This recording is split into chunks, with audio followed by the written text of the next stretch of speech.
A very warm welcome to day 2 of Chrysalis 2020.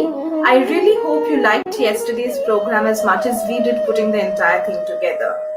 One of the very basic ideas of putting this event together was to make sure that we are able to battle these difficult times together through art, through music and poetry, and very importantly, through conversations. It is very important that we garner strength from one another during these very difficult times. Last show, a dance recital group puts up a performance called The Nightmare. The last few months indeed have been nothing short of a nightmare for so many of us. This is putting out a very small word of hope and prayer for all those who are battling these difficult times.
আমাদের কথা বলা খুব প্রয়োজন whether it is a difficult time that we are facing at home or because of job losses or because of the very pertinent health conditions that we are all facing.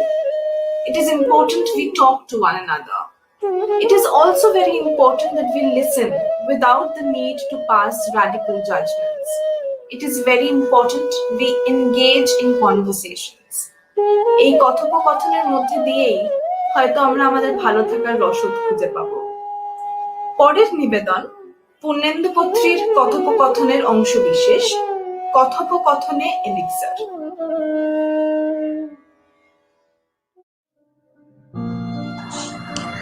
তোমার পৌঁছাতে এত দেরি হলো? পথে ভিড় ছিল? আমারও পৌঁছাতে একটু দেরি হলো, সব পথই ফাটা। পথে এত ভিড় ছিল কেন? সব যাত্রা কার মৃত্যু হলো? আমাদের চেনা কেউ না তো? এই তো সেদিন যোগ গেল, দৌড়ে গেল, এখনো ফিরলো না। আগে পরে শঙ্কর বিমল, আমাদের যাকে যাকে প্রয়োজন তারাই পালায়, দূরের সমুদ্র চলে যায়। কালো নুলিয়ারা যায় যেরকম বিলিনের দিকে, আরো যাবে, আমরাও যাব। লোকাল ট্রেনের মতো বেশ ঘন ঘন আসছে যাচ্ছে মৃত্যু আজকাল। তোমার কেমন মৃত্যু ভালো লাগে? আমি সেরিব্রাল। মৃত্যুর কথায় রাগ হলো? মৃত্যুর প্রসঙ্গ তবে থাক, জীবনের আলোচনা হোক। তোমার চিবুকে এত ছায়া কেন? অন্ধকারে ছিলে? আমার কপালে এত ঘাম কেন? রোদ্দুরে ছিলাম। তুমি আজ টিপ পরনি তো? আমি আজ পাঞ্জাবি পরিনি। তোমার খোপার চুল ভাঙা কেন? ঝড়ে পড়েছিলে? আমার চুলের ফাঁকে রক্ত কেন? বাজ পড়েছিল। আজকাল রোজই ঝড় ওঠে, গাছ পড়ে, ল্যাম্পপোস্ট পড়ে, মানুষ ও পাখির মতো ছিঁড়ে খুঁড়ে খানা খন্দে পড়ে। ঝড় যেন তুফান এক্সপ্রেস, হাউ মাউ হাউ মাউ, মানুষের গন্ধ পাও। ঝড়ের কথায় রাগ হলো? ঝড়ের প্রসঙ্গ তবে থাক, জীবনের আলোচনা হোক। তোমার চোখের মনি লাল কেন? বৃষ্টিতে ভিজেছ? আমার হাতের শিরা নীল কেন? আগুনে পুড়েছে। বলেছিলে আজ চিঠি দেবে, এনেছো? বাহ, মেনি মেনি থ্যাঙ্কস। এ কি রে? এ তো শুধু খাম। খাম থেকে চিঠি কোথা গেল? ঝড়ে উড়ে গেছে? আমারও চিঠির সব লেখা জলে ধুয়ে গেছে। আজকাল জলও শিখে গেছে নানান ছলনা। জল কারো শাড়িকে ভেজায়, জল কারো ঘর বাড়ি কাড়ে, দরজায় ব্যস্ত কড়া নাড়ে। একবার আমাদের ঘর ছাড়া করেছিল জল। বালিশ, তোশক, খাট, ঘটি, বাটি, থালা সবকিছু হাঙরের হায়ে গিলে খেলে। পচা জলে আমরা যেন শ্যাওলার কচুরিপানার নিকট আত্মীয় হয়ে। জলের কথায় রাগ হলো? জলের প্রসঙ্গ তবে থাক, জীবনের আলোচনা। কাল তুমি স্বপ্ন দেখেছিলে? মিশর? মিশরে গিয়েছিলে? কি আশ্চর্য! আমিও তো কাল স্বপ্নে ওই মিশরে ছিলাম। সারি সারি মমির কঙ্কাল, হীরের চোখের মতো চোখ, মুক্তার দাঁতের মতো দাঁত, প্রাণ ছাড়া বাকি সব প্রাণের আরাম। নক্ষত্র দীপ্তিতে ফুটে আছে। এদের কি আর মৃত্যু হবে? তুমি প্রশ্ন জানালে আমাকে। এরা তো মৃত্যুর স্কাল্পচার। আমি জানালাম, তোমার দু চোখ নদী হলো, তোমার চিবুকে জ্যোৎস্না এলো, তুমি যেন সুখে নীল অন্তরিক্ষ হলে। তুমি বললে আমি মমি হব। তুমি মৃত হতে হতে, তুমি ধ্বংস হতে হতে, তুমি মমি হতে হতে। মমির কথায় রাগ হলো?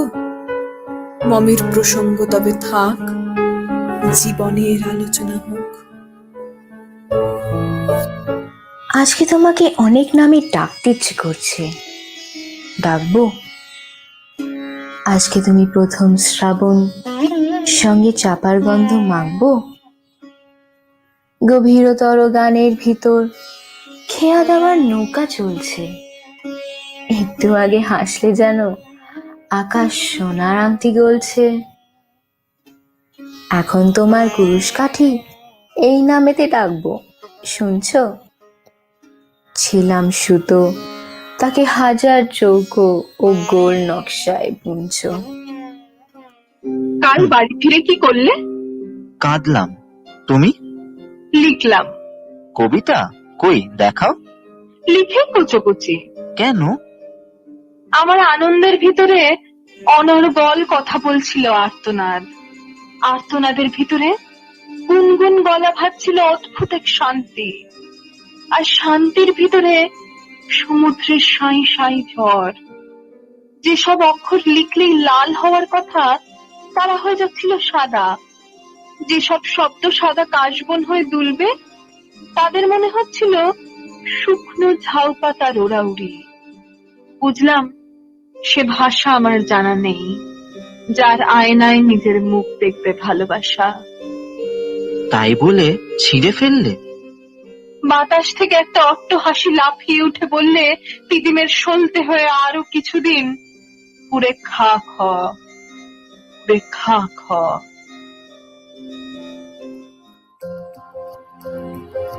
বৃক্ষের বলকল দেখে মনে হয় যেন আমাদের কথোপকথনগুলো যাতে না হারায়, আশ্চর্য হরফে লিখে রেখেছে উল্কির মতো নিজেদের গায়ে।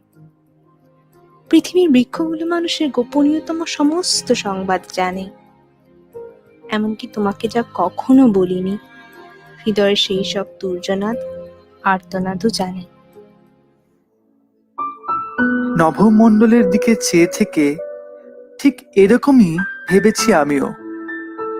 কোন গোপন আলমারি ঘেঁটে ঘুটে তোমাকে যেসব চিঠি লিখেছি, যা কখনো লিখিনি, নক্ষত্র অক্ষরে যেন ছাপিয়ে রেখেছে তার সব অভ্রকণা, অশ্রুকণাগুলো।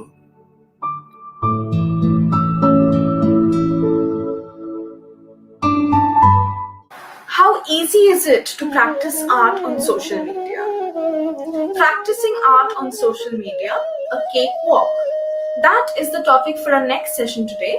We have 4 panelists from 4 different social media pages, along with the moderator from a 5th Facebook page. Pages are the need of the hour, and they bring us to the outside world, connecting us to people that we probably don't even identify with in the real world. Yet, what is real and what is fictitious? The line between real and virtual is very fast blurring.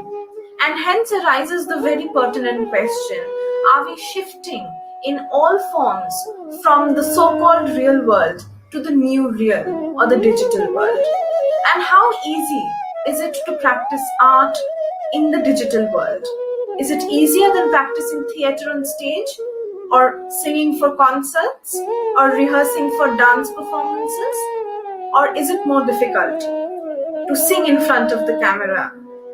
Following up soon after is the session we have been long waiting for. Right now, forever, the poetry of Nabaneeta Dev Sen. This is a session where we pay tribute to the legendary poet and author Nabaneeta Dev Sen, who has been a very special part of our lives, especially the student community at Jadavpur University. We have always looked up to her and admired her in all possible ways. We will be having with us Professor Kavita Punjabi from the Comparative Literature Department of Jadavpur University to moderate the session. We will also be having with us Nandana Dev Sen, the daughter of Nabaneeta Dev Sen, who has translated some of her works. She will be reading some of her translated works from Make Up Your Mind.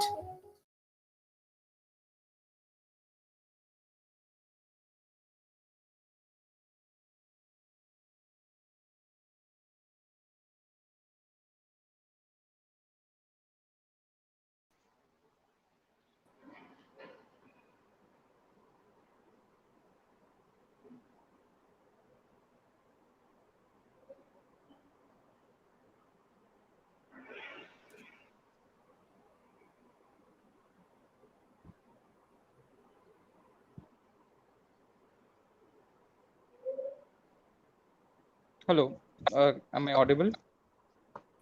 Yes. Yes. So, firstly, I would like to thank Team Elixir for having me over and having opportunity to talk about art and this venture.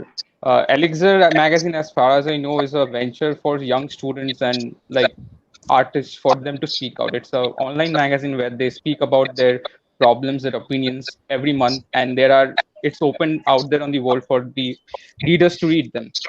So I would like to thank them to host this amazing opportunity for all of us creators to talk over here.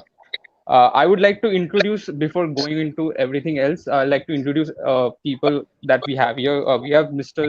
Sahil Chatterjee from Team Calcutta Apologue. He is the founder of Team Calcutta Apologue. Along with that, we have Mr. Gaurav Saha, the founder and admin of the Penography. We also have Miss Akansha Roy, the illustration head of Arctic Foundation, and of course we have Miss Shinjini Mukherjee, the founder of Team Elixir. And hi, I am Shomodipto Kundu. I'm the social media coordinator of Team Calcutta Cacophony. So before we begin with our session, I would like to ask all of you, why do we practice art, or why do we put out our art on social media? If any of you could begin this. Okay, see, why do we put out art on social media? Totally depends from people to people. There are a couple of reasons we do it. See, the first reason is to bring out the art, to get it some kind of exposure in front of people, to introduce it to the audience.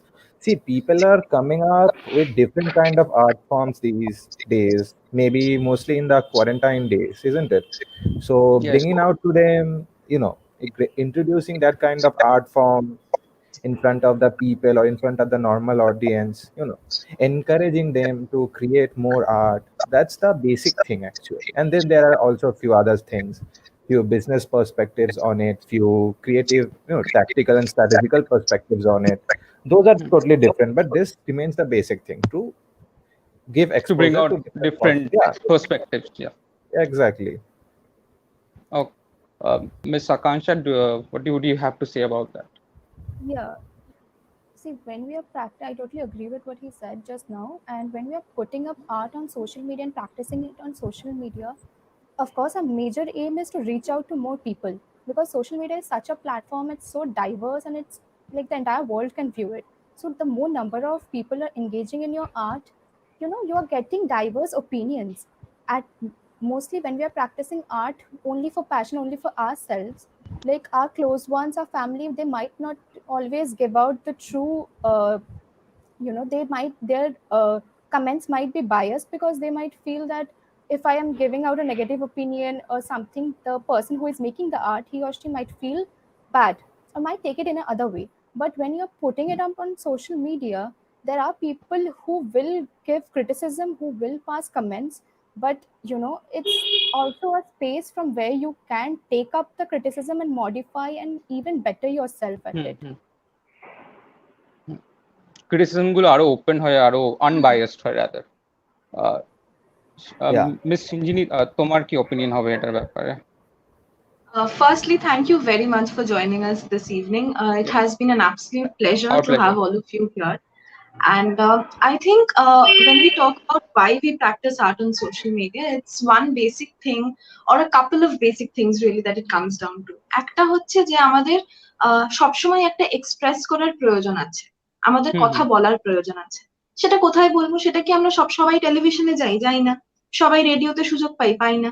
কোথায় বলবো? আগেকার দিনে যখন social media বলে কিছু ছিল না, তখন অনেকেই হয়তো একে অপরের সাথে কথা বলতো। এখন একে অপরের সাথে কথা বলাটা অনেক কমে গেছে। আমরা অনেক কম লোকেদের সাথে কথা বলি, পাড়া প্রতিবেশীদের সাথে আমরা যোগাযোগ রাখি না, জানলা খুলে আমরা কথা বলি না। কথাটা তো কোথাও একটা বলতে হবে।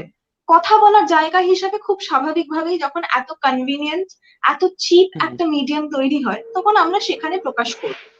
সেটা একটা জায়গা, একেবারে খুব ইজিলি অ্যাক্সেসিবল। মানে আমার একটা কবিতা লিখতে ইচ্ছা হলো, আমি 4 লাইন লিখে ম্যাগাজিনে ছাপতে পারবো না, কিন্তু আমার ফেসবুক বলে ছাপতেই পারি। সেখানে কারুর ভালো লাগবে, কারুর লাগবে না, সেটা আলাদা কথা। কেউ পড়বে না, হয়তো বেশিরভাগই পড়বে না, কিন্তু আমি ছাপতে পারবো, আমাকে কেউ সেখান থেকে আটকাতে পারবে না। আর একটা ব্যাপার আমার মনে হয় আমাদের মতো লোকজনের, মানে আমি অন্তত পার্সোনালি এলিক্সারেরটা বলতে পারি, যে আমরা যখন প্রথম শুরু করি ম্যাগাজিনটা, পুরোটাই তো ছিল এমন একটা জায়গা থেকে যে আমরা কিছু কথা বলতে চাই, আমরা কিছু করতে চাই। এই করার জায়গাটার জন্য কিন্তু আগেকার দিনে অন্তত বিশাল একটা অর্থনৈতিক কাঠামোর প্রয়োজন হ্যাঁ ছিল, যেটা এখন চলে গেছে। definitely. সেটা একটা মানে অসাধারণ জিনিস সোশ্যাল মিডিয়ায়, যে আমি একটা আমাদের কালকে সংকল্প ম্যাগাজিনের রিলিজ আছে, ম্যাগাজিনটা 200 পাতা, 200 পাতার ম্যাগাজিন আমাকে যদি মানে 20 বছর প্রিন্ট আগে করাতে ছাপতে হতো। হতো হুম তাহলে মানে ঘর বাড়ি বেঁচে দিতে হতো। হুম এখন সেরকম নয়, ডেফিনেটলি। বিনা পয়সায় অ্যাট জিরো কস্ট আমি পাবলিশ করব ম্যাগাজিন। কাজে সেটা তো হুম মানে মানে কমার্শিয়াল ইকোনমিক দিক যদি আমরা দেখি তাহলে হুম একটা বিশাল বিশাল একটা মানে ইনসেনটিভ দেয় আমাদের। হুম ডেফিনেটলি। মিস্টার গৌরব, তোমার কি অপিনিয়ন হবে sir? I think social media has given a different uh, definition to democracy. I mean, মানে ওই যেটা মানে সবাই বলছিল যে একটা সময় ছিল যখন আমাদের কিছু একটা লিখলাম বা কিছু করলাম সেইটাকে প্রকাশ করার জন্য to publish that we needed money or hmm sources or things like that. But social media has given us a medium where we can express ourselves without the need of that much of hmm money or sources or things like resources that. Anything. It's not very definitely. easy, obviously. It's not a cakewalk, but hmm it's easier. Obviously, hmm it's easier. Definitely. মানে like if I as a person I am a budding artist or let's say a writer, আমি যদি আগে আমাকে let's say 10 বছর বা 15 বছর আগে আমার যদি কোনো লেখা পাবলিশ করাতে হতো, আমাকে অবভিয়াসলি কোনো ম্যাগাজিনকে ইমেল করো, বা ম্যাগাজিন ইমেল তো তখন ছিল না, তখন চিঠি লেখো বা তাদের অফিসে যাও। বাট সেখানে আজকে দাঁড়িয়ে we can just publish it, we can publish it with the magic of a click, and we can get the review from anyone and everyone on the internet can review it, can read it, which is the fun part of it, the accessibility part. And that is, I think, is a gift. That is a gift for all the creators out there, because as creators, as artists, all we want to do is be seen or have our art appreciated or read, or whatever the format is. That depends, again, format to format. But yes, agreed upon that part. তবে একটা কথা Arek, আমি I would just like to add here Samadipta, যে তুমি যে yes. বলে appreciated হওয়ার কথা, I think that is a very very dangerous area that we should or should not go into, because মানে Okay. আমি একটা লেখা লিখলাম, সেখানে হয়তো 100টা হুম কমেন্ট এলো, কিন্তু হুম তার হুম মধ্যে হয়তো 80 জন দেখা যাবে হচ্ছে আমার থেকে আগের দিন নোটস নিয়েছে, কাজে they hmm feel obligated, they have to come hmm and say কি ভালো লিখেছো, পড়েও নি লেখাটা, জানেও না কি লিখেছি হয়তো, হুম মানে 4টি প্রশ্ন করলে। আর এটা তো ভীষণ হয় সোশ্যাল মিডিয়াতে, একটা কিছু আপলোড করলাম, হয়তো আমি জানি লেখাটা পড়তে 3 মিনিট সময় লাগবে, ঠিক হুম 1.5 মিনিটের মাথায় 2টো কমেন্ট চলে এলো, কি করে কমেন্টটা করলে জানো নাকি, হুম কিন্তু করে ফেলেছো। কাজে অ্যাপ্রিসিয়েশনটা খুব ডাইসি একটা এরিয়া বোধহয় সোশ্যাল মিডিয়াতে। হুম হুম আর একটা ব্যাপার সেটা। যেটা ভীষণ ভাবে হয়েছে, সেটা হচ্ছে যে আমরা আগে মানে আমাকে যদি কিছু লেখা লিখতে হতো, একটা প্রুফ রিডিং এর পদ্ধতির মধ্যে দিয়ে হুম যেতে হুম হতো, নিশ্চয়ই, যেটা এটা এখনো এখনো হয়তো যাওয়া ডিজিটাল উচিত, ম্যাগাজিন যাওয়া হয়। উচিত। হুম এক্স্যাক্টলি এক্স্যাক্টলি। কিন্তু সেটা হয়তো মানে আমি যখন নিজের ওয়াল থেকে দিচ্ছি, বা আমি যখন জাস্ট একটা হোয়াটসঅ্যাপ মেসেজ হিসাবে ছাড়ছি, হুম আমাকে মানে আসলে আমরা কেউ শুনতে ভালোবাসি না যে তোমার অমুক জিনিসটা খারাপ হয়েছে, তোমার ওখানে হুম হুম পাংচুয়েশনটা হুম ভুল, অমুক সেন্টেন্সের ফ্রেমিং ভুল, কেউ শুনতে পছন্দ করি না। সোশ্যাল মিডিয়ায় দিলে কেউ কিছু বলার নেই, কাজেই আমরা দিয়ে হুম ফেলি। এটা বোধহয় আরেকটা দিক হুম হয়তো। হ্যাঁ, এটা 100 বার মানে ক্রিটিসিজম, মানে আর্টকে ক্রিয়েট করলে হলো না, তোমাকে কোন জায়গাটা ভুল আছে ওই ভুল ত্রুটিটা করে তোমার ওটাকে ইমপ্রুভ করতে হবে। মানে nobody begins as a maestro or a Van Gogh. They begin as someone small, and you work on it, and then you get better at it. And একদম that's what I একদম আমার personally তাই feel.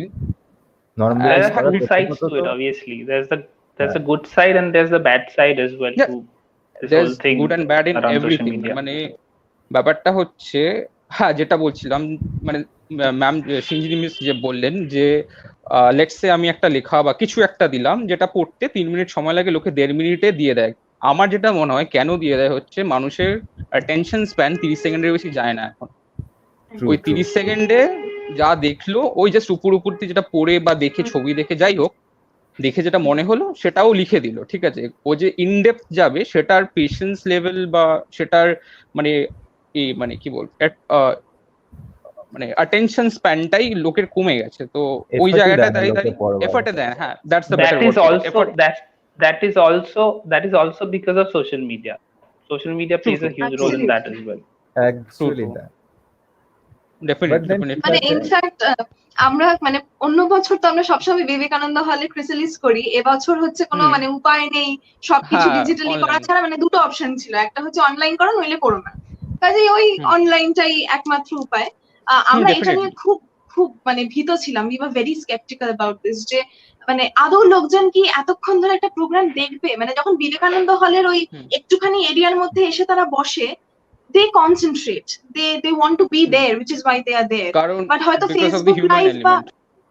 একেবারেই তাই, মানে আমি physically যখন ওখানে উপস্থিত আছি আমি জানি আমার হয়তো আই অ্যাম মানে transporting in memory to somewhere else, in mind to somewhere else, but আমার অন্তত একটা হিউম্যান টাচ আছে। কিন্তু আমরা এটা নিয়ে মানে ভীষণ ভয়ে ছিলাম যে ফেসবুক লাইভ কতটা মানে কতটা ইম্প্যাক্ট ফেলবে, রিচ কারণ গান। মানে রিচ হয়তো মানে কোট আনকোট রিচের টার্মসে হয়তো আমাদের রিচ ঠিকঠাক, কিন্তু তারা কি সত্যিকারের দেখছে, মানে ওই আর কি, মানে Definitely. Number of people reached এবং কারা সত্যিকারের জিনিসটা দেখছে এবং অ্যাপ্রিসিয়েট করছে, একটা তফাৎ থেকে যাচ্ছে ডিজিটাল মিডিয়ায়। ওটা আবার Absolutely. একটা খুব বড় concern for people who want to practice art very seriously. True, true. এখানে আকাঙ্ক্ষা, what? ডিস্ট্রাকশন অনেক বেশি, কিচ্ছু করার হুম। নেই, বাট যারা সিরিয়াসলি অ্যাপ্রিসিয়েট করে, অ্যাডমায়ার করে, তারা তারা করে। আসবে, হুম। দেখবে। এবং এটা অ্যাকচুয়ালি আমাদের দায়িত্ব কিছুটা নর্মালাইজ করা, যে hmm, hmm. Different types of art forms লোকেরা পারসিউ করতে পারে, সেটাকে প্র্যাকটিস করতে পারে সোশ্যাল মিডিয়াতে, এবং once you start doing it seriously, you will garner some kind of trusted followers or faithful followers, যারা তোমার কাজ ডিস্ট্রাকশন থাকা সত্ত্বেও এসে ফলো করবে।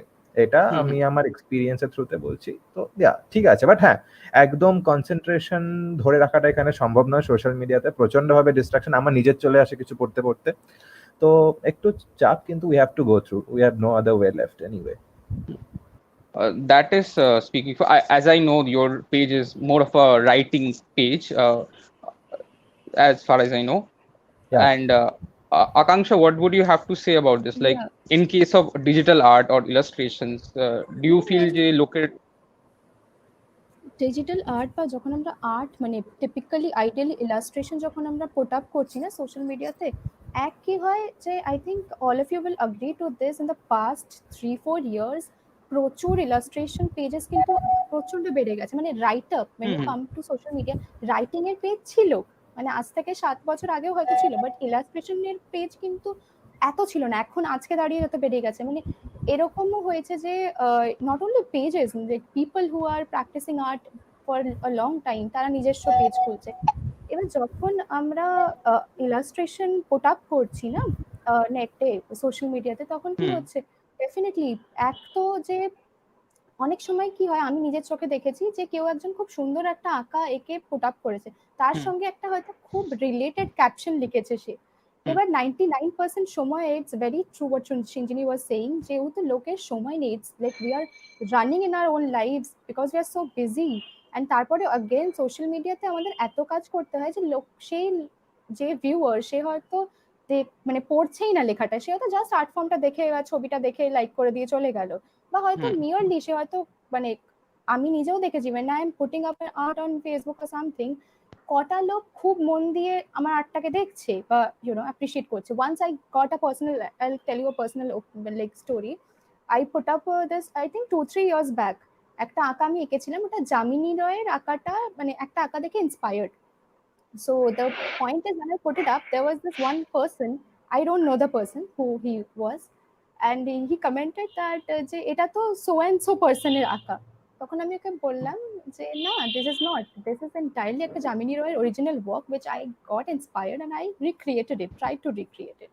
And he kept on arguing to another level. So you get different types of art এর ক্ষেত্রে totally another genre of লোকজন কমেন্ট করে। Definitely. ওই হেটটা again comes from a lot of reasons. Firstly, হেটটা মানে একটা খুব what can I say? It's a very worldwide thing. মানে লোকে কিছু না করলেও তোমাকে হেট করতে চলে আসবে, সেটা মানে দিনের শেষে কিছু করার নেই। মানে even if you create the best possible piece you can, people will still come up like, oh, this is this. Why didn't you do this? So that I think is something you have to like cut it out. Like you have to see if this criticism that is coming is something that comes from a point of improvement, a point of observation, or from a point of hate. that I think we as creators have to filter ourselves out. একদম মানে But সেটা it's very hard to do that actually on social media. It's very hard to definitely not look at the hate comments. definitely, because it's we as human, we feel like the hate, we react to the hate more than the love. If you think about it, you will not remember the hundreds of good comments, you will remember the 2 comments that were like, oh baje akha, baje likha, something. So একদম এটা human nature. It's human psychology, like তোমাকে appreciate করলে কার ভালো লাগে না যে আমাকে appreciate করবে। আমরা সবাই তো আর্ট ফর্ম পুট আপ করছি কোথাও না কোথাও to reach out to people and also to get appreciation. Appreciation is something যেটা আমাদেরকে মোটিভেট করে যে ঠিক আছে আমি পরের দিনকে আর একটা ডিফারেন্ট টাইপ অফ নাচ করে পুট আপ করবো বা গান করে বা I try and modify my writing. But then again, you're absolutely correct, when একটা নেগেটিভ কমেন্ট, আর এটা ইলাস্ট্রেশনের ক্ষেত্রে খুব দেখা যায়, লোকে মানে তুমি ধরো একটা আঁকা এঁকেছো তো তোমার এইটা ভালো হয়নি, মানে it's so easy to point out and say মানে you the person, it's easy to point out but it's difficult to do it. It's difficult to do হ্যাঁ, the art. তবে আমার মনে হয় মানে অবশ্যই মানে হেট কমেন্টস আর মানে very very numerous in number, কিন্তু আমরা যদি একটু তার মধ্যে থেকে মানে 5টা হেট কমেন্ট এলে তার মধ্যে হয়তো একটা হলেও কনস্ট্রাকটিভ, আমার মনে হয় there is a positive side to that. Definitely We should pick up on the positivities also. একদম I কনস্ট্রাকটিভ see গুলো a নেওয়া very, উচিত। very absolutely. I see a very relevant question with respect to hate. Shomodip, if you could take that up, I think it's a very interesting question.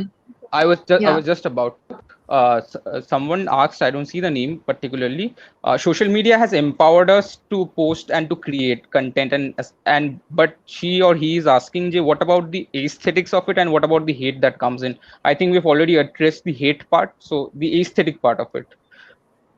What do and you the think content about it? exactly.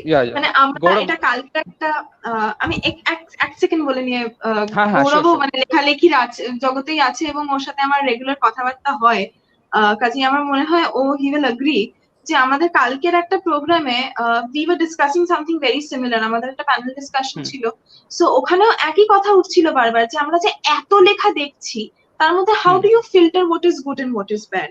It is difficult but I think it is possible because at least আগে আমার যদি 10টা লেখা আসতো, 10টা লেখার মধ্যেও কিন্তু 4টে লেখা খারাপ ছিল, যখন বই প্রকাশ হতো তখন পত্রিকা প্রকাশ হতো ছাপা হতো তখন কি খারাপ লেখা আসেনি, এসেছে, কিন্তু এখন হয়তো there is a greater possibility of having slightly better content given that আমাদের মানে 10টার জায়গায় হয়তো 1000টা লেখা আসছে। So that is just a positive side of social media that I like to think about, because otherwise it's going to become very difficult to survive. Basic probabilities. একদম গৌরব দা তোমার কি বলার আছে? But at the very same time social মিডিয়াতে এই একটা ব্যাপার থাকে যে মানে you have to constantly be active on social media to মানে hold on to that audience follower base or whatever you have.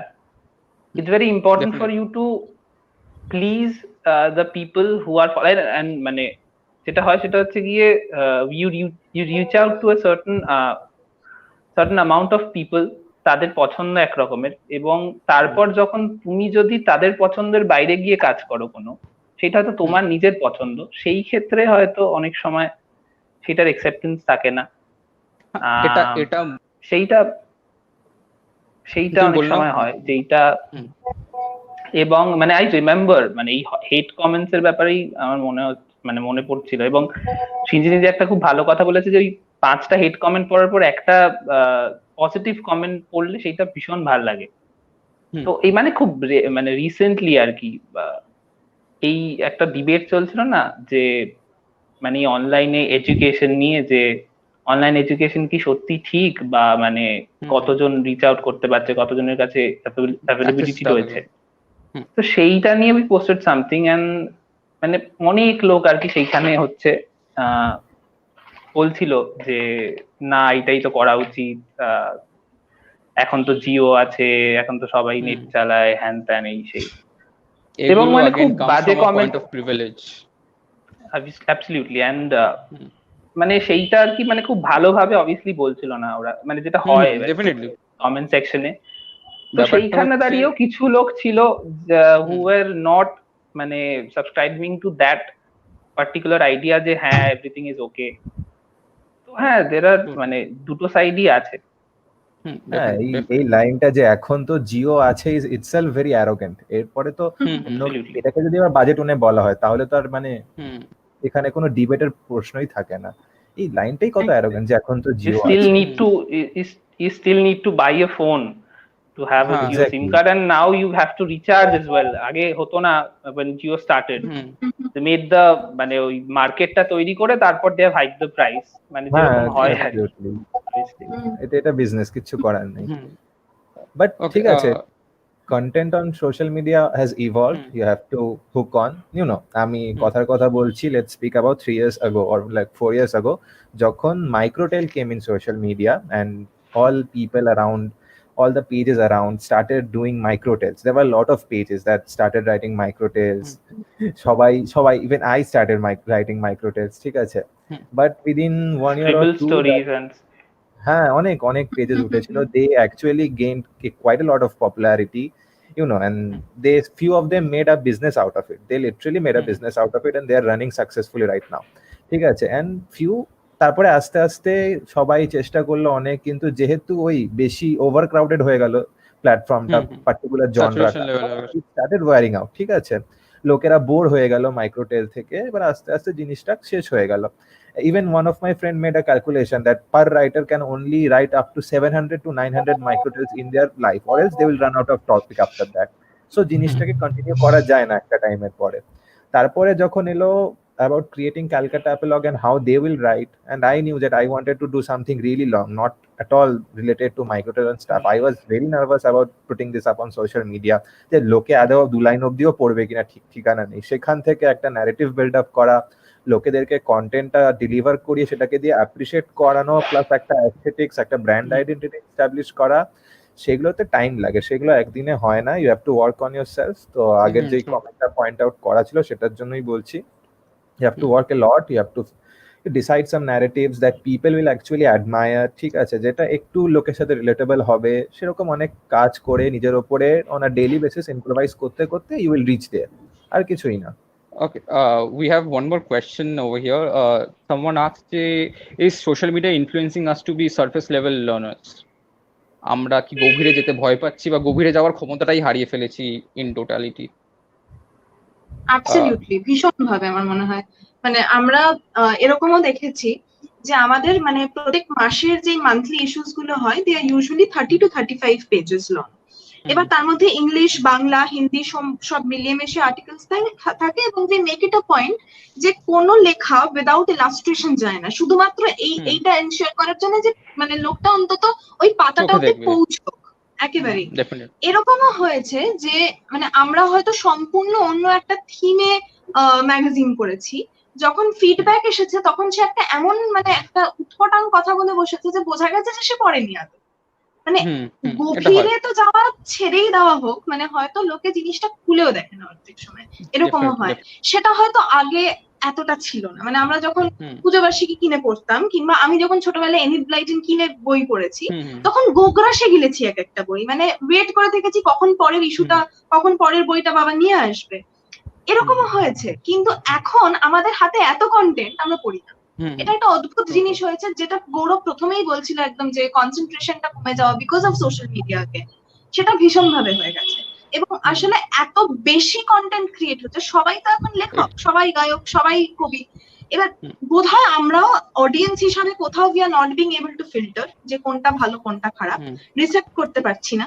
এবং যেহেতু আমরা নিজে বুঝে উঠতে পারছি না, কোথাও গিয়ে হয়তো মনে হচ্ছে বাবা আবার ফেসবুকে 4টে কবিতা মানেই খারাপ, এটাও হয়ে যাচ্ছে, কোথাও জেনারেলাইজেশন হয়ে যাচ্ছে। Okay, we'll go forward with the question, another question from the audience. I'll like the others to speak now.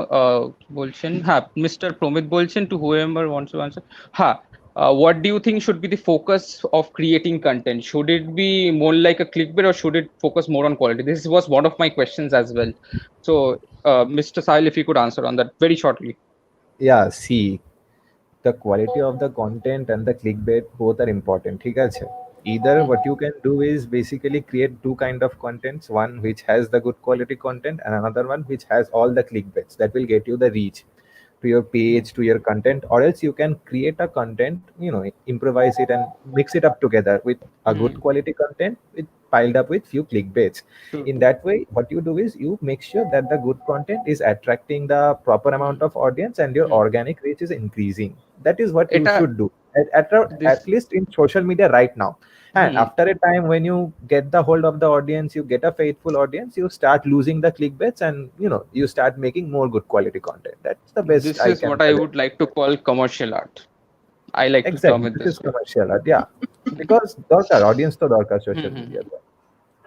Akanksha, what do you have to speak Yeah, about this? I totally agree with what he said, but there is of course a prioritization then again. মানে সবসময় যে আমি লাইকসের জন্য put up করছি, definitely আমরা যখন social মিডিয়াতে art form put up করছি, definitely we want likes, that's a major part. Somebody telling যে আমি লাইকসের জন্য পুট আপ করছি না, সেটা খুব That's a ভেগ lie. কথা হয়ে যাবে, ওটা প্রচন্ড ভেগ কথা হয়ে যাবে। Definitely that's a part, but then again ওই লাইকসের পিছনে দৌড়ানোটা should not be the motto always. মানে তাহলে কি হবে, যদি আমি শুধু লাইকসের পেছনে দৌড়াচ্ছি, আজকে দাঁড়িয়ে আমার একটা আর্টে যদি দেয়ার আর 500 লাইকস, কালকের দিনে দাঁড়িয়ে নাও হতে পারে 500টা লাইক, 10টা লাইক কম হতে পারে, 5টা লাইক বেশি হতে পারে, বাট সেটা নিয়ে মানে আমাদেরকে নেওয়ার ক্ষমতাটা থাকতে হবে যে ঠিক আছে, ইটস ওকে, মানে it's a part of life and everyday it happens. Of course মানে প্রত্যেক দিন যে আমার প্রত্যেকটা আর্ট ফর্ম যাদের কাছে পৌঁছেছে তারা সেটা করছে, দেখছে বা সময় আছে লাইক করার, সেটা সম্ভব না। I think it's always a balance between both, and definitely your priority should be যে আমি কতটা ভালো আর্ট ফর্ম পুট আপ কোনটা কি? করছি। Absolutely, হ্যাঁ, absolutely. Absolutely. Gaurav, what do you have to say about?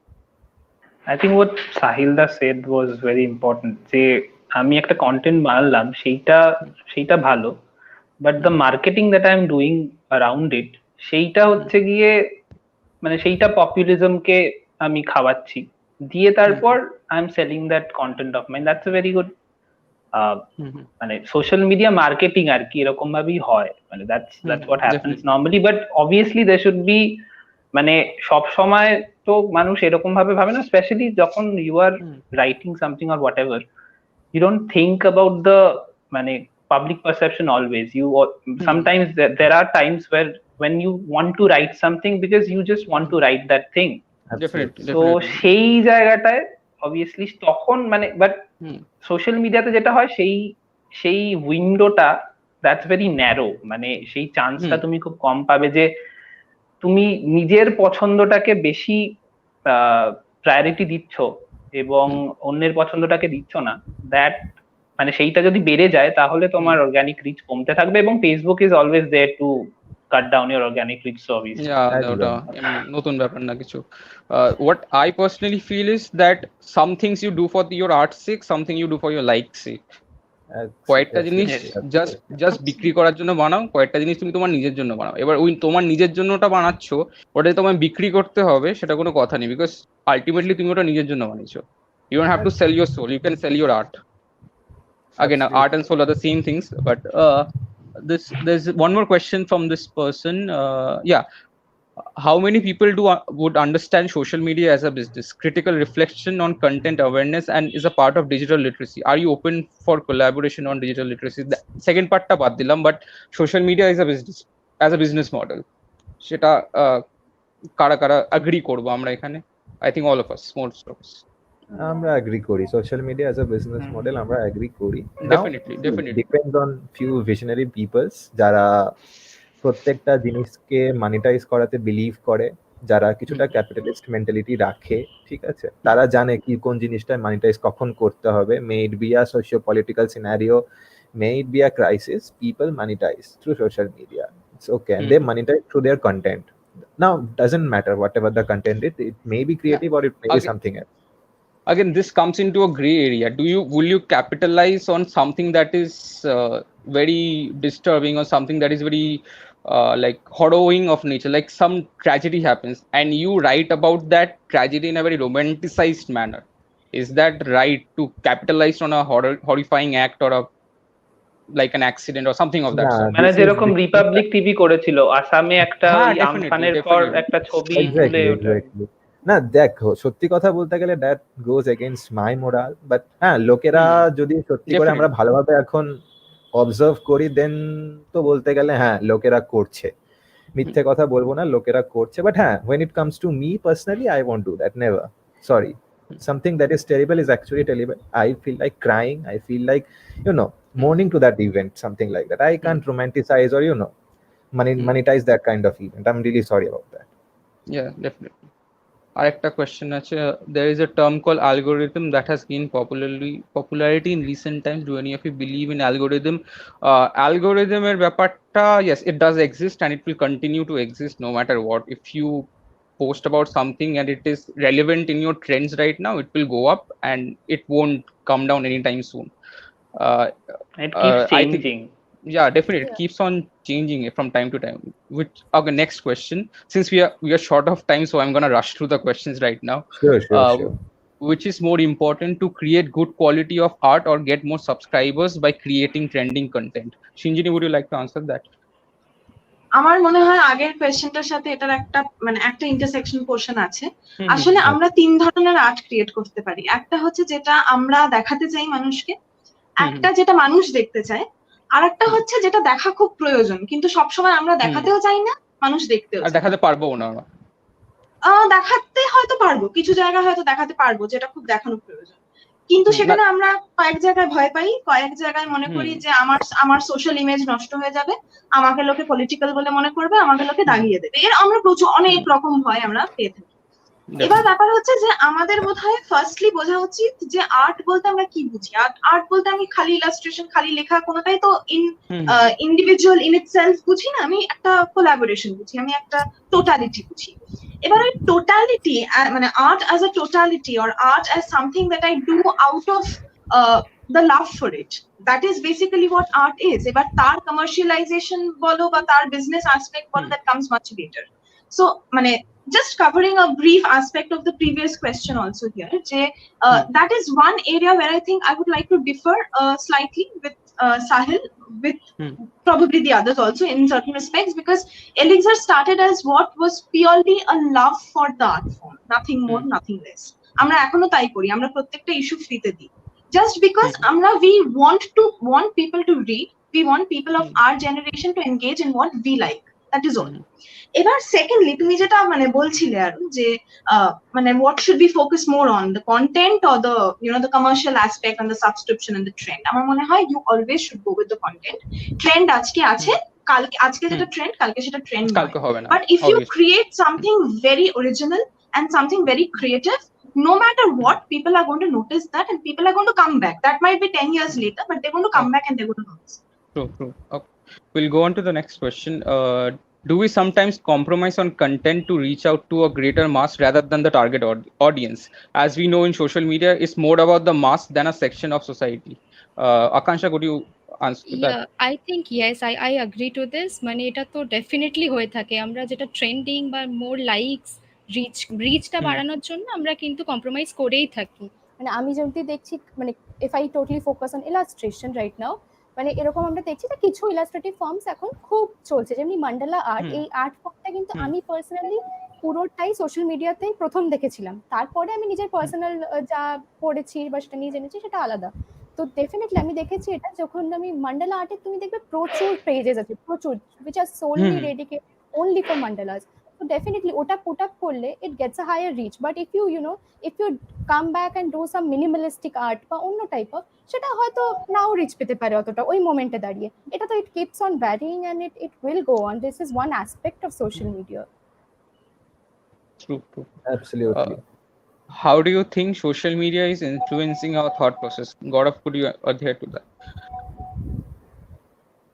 I think it has become a very important part of our life, especially during this situation that we are in.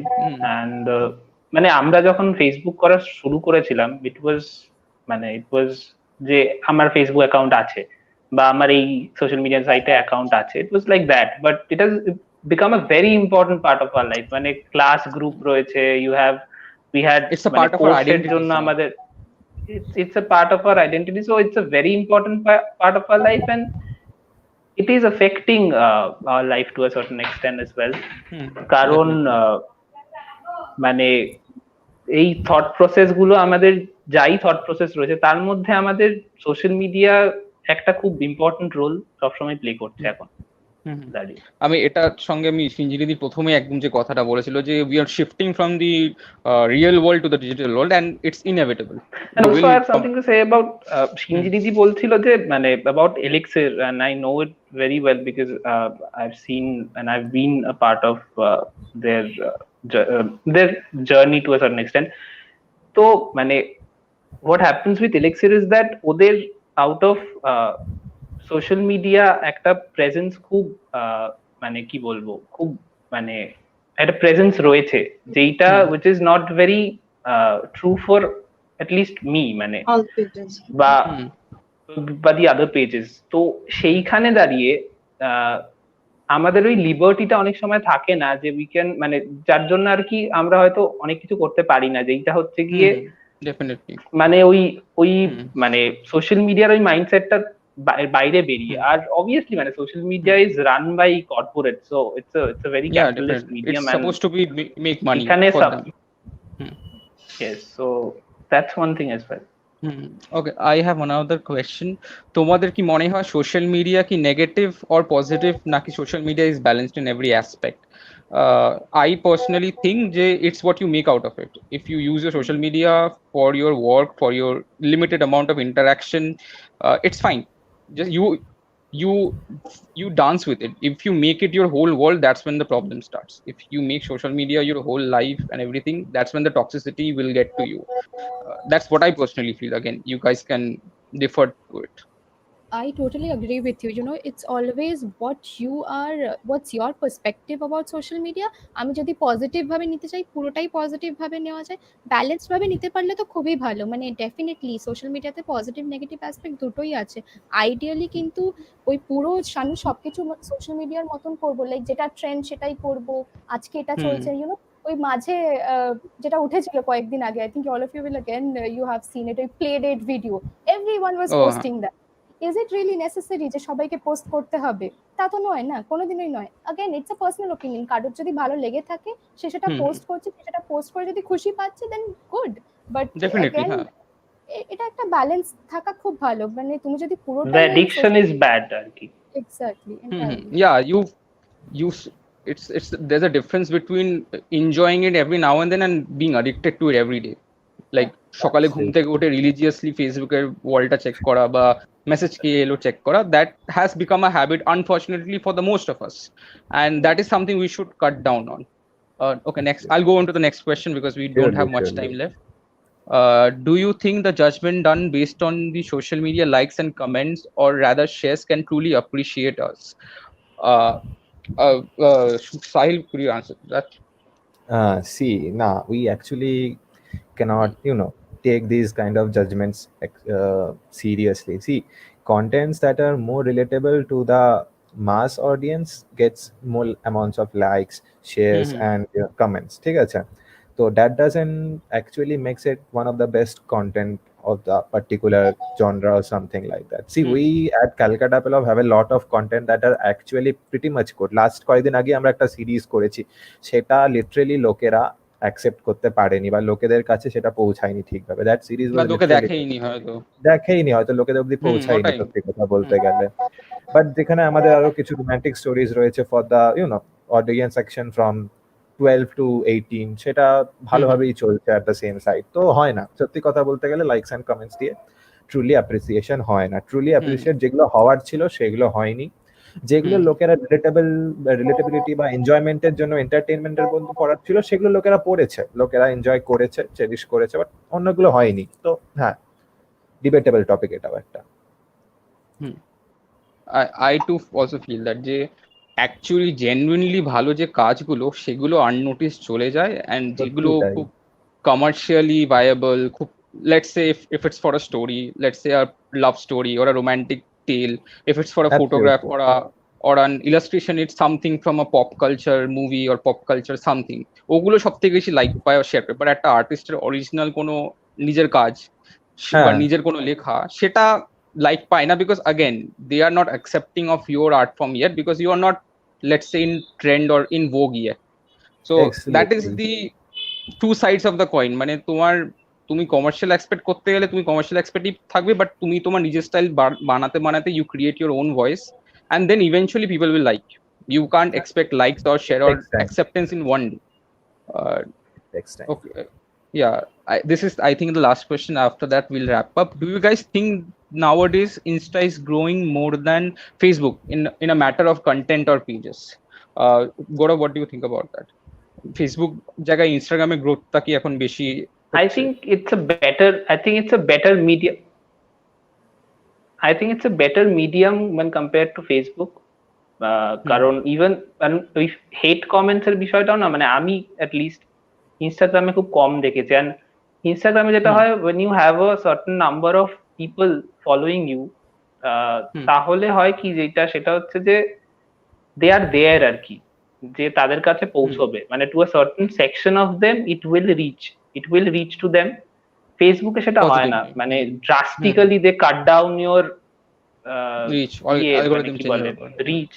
And so I think in certain aspects Instagram is better than Facebook, but Facebook এ অনেক বেশি সুযোগ আর ফেসবুকে অনেক বেশি audience, so it's a very একদম tricky thing to say. But one thing I think we can all agree on, je, even if a thing has 1,000 likes and a 500 share, it's not the best thing. And Absolutely. Even if a post And has I've 10 heard likes, a lot of content creators say this. I've heard a lot of content creators say this, that the best art that I've made hasn't received any appreciation or acceptance. তেমন লোকজন পছন্দ করেইনি, and the appreciation acceptance কিছুই পাইনি. On the other hand, যেইটা হয়তো করতে আমার সবচেয়ে কম সময় লেগেছে, সবচেয়ে কম খাটনি লেগেছে, সেইটা হয়তো was মানে very সবার থেকে successful. That is very মানে সোশ্যাল মিডিয়ার একটা সাইড আবার। Yeah, Okay. I would like to add something here. Very quickly, যে এটা না অনেক সময় হয় কি, যে লোকের না ইমাজিনেটিভ পাওয়ারটা খুব কমে গেছে আজকালকার জেনারেশনে। আমরা তো তাও ছোটবেলায় বই পড়েছি, এঁকেছি, সবকিছু পড়েছি। আজকালকার দিনে কিন্তু সেগুলো একদমই হয়ে ওঠে না, যেই কারণে ট্রু আর্ট, মানে যেটা এক্ষুনি গৌরব বলছিল, যে যেটা বেস্ট আর্ট ফর্ম, সেটা হয়তো অ্যাপ্রিশিয়েট, বিকজ সেই মানুষটা, ভিউয়ারটা হয়তো আমার ইমাজিনেটিভ পাওয়ারটা বা আমার পার্সপেক্টিভটা বুঝছেই না বা বোঝার সুযোগ পাচ্ছে না। সো দ্যাটস না, আমার যেটা মনে হয় ওরা চেষ্টাই করছে না। চেষ্টাই করছে না, মানে একটু চেষ্টা সবাই পারে। ইলাস্ট্রেশনের ক্ষেত্রে যেটা হয় সেটা হচ্ছে, Okay, anyway, I think we will have to conclude on this ইলাস্ট্রেশনের ক্ষেত্রে যেটা হয় সেটা হচ্ছে দেখেই জাস্ট লোকে পছন্দ করে না।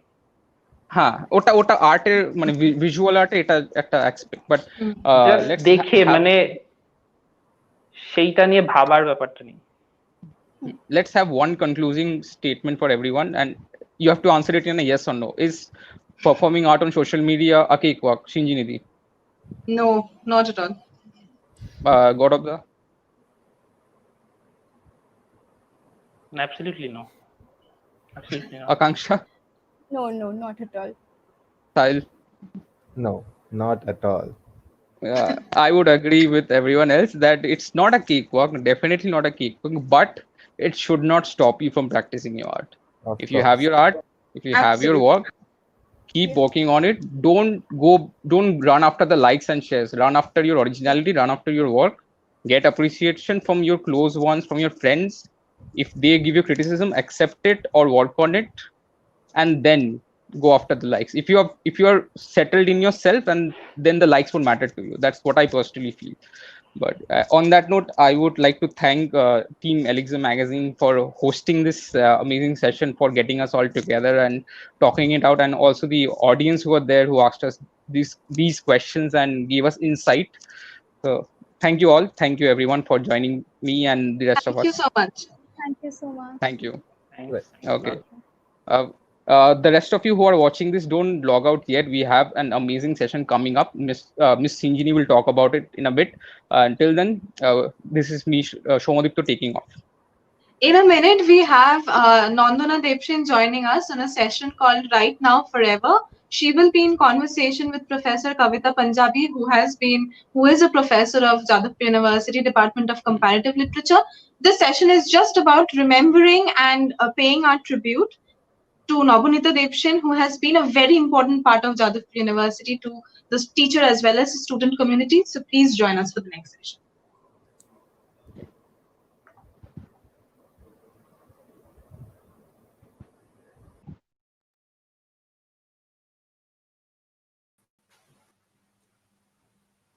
Hi.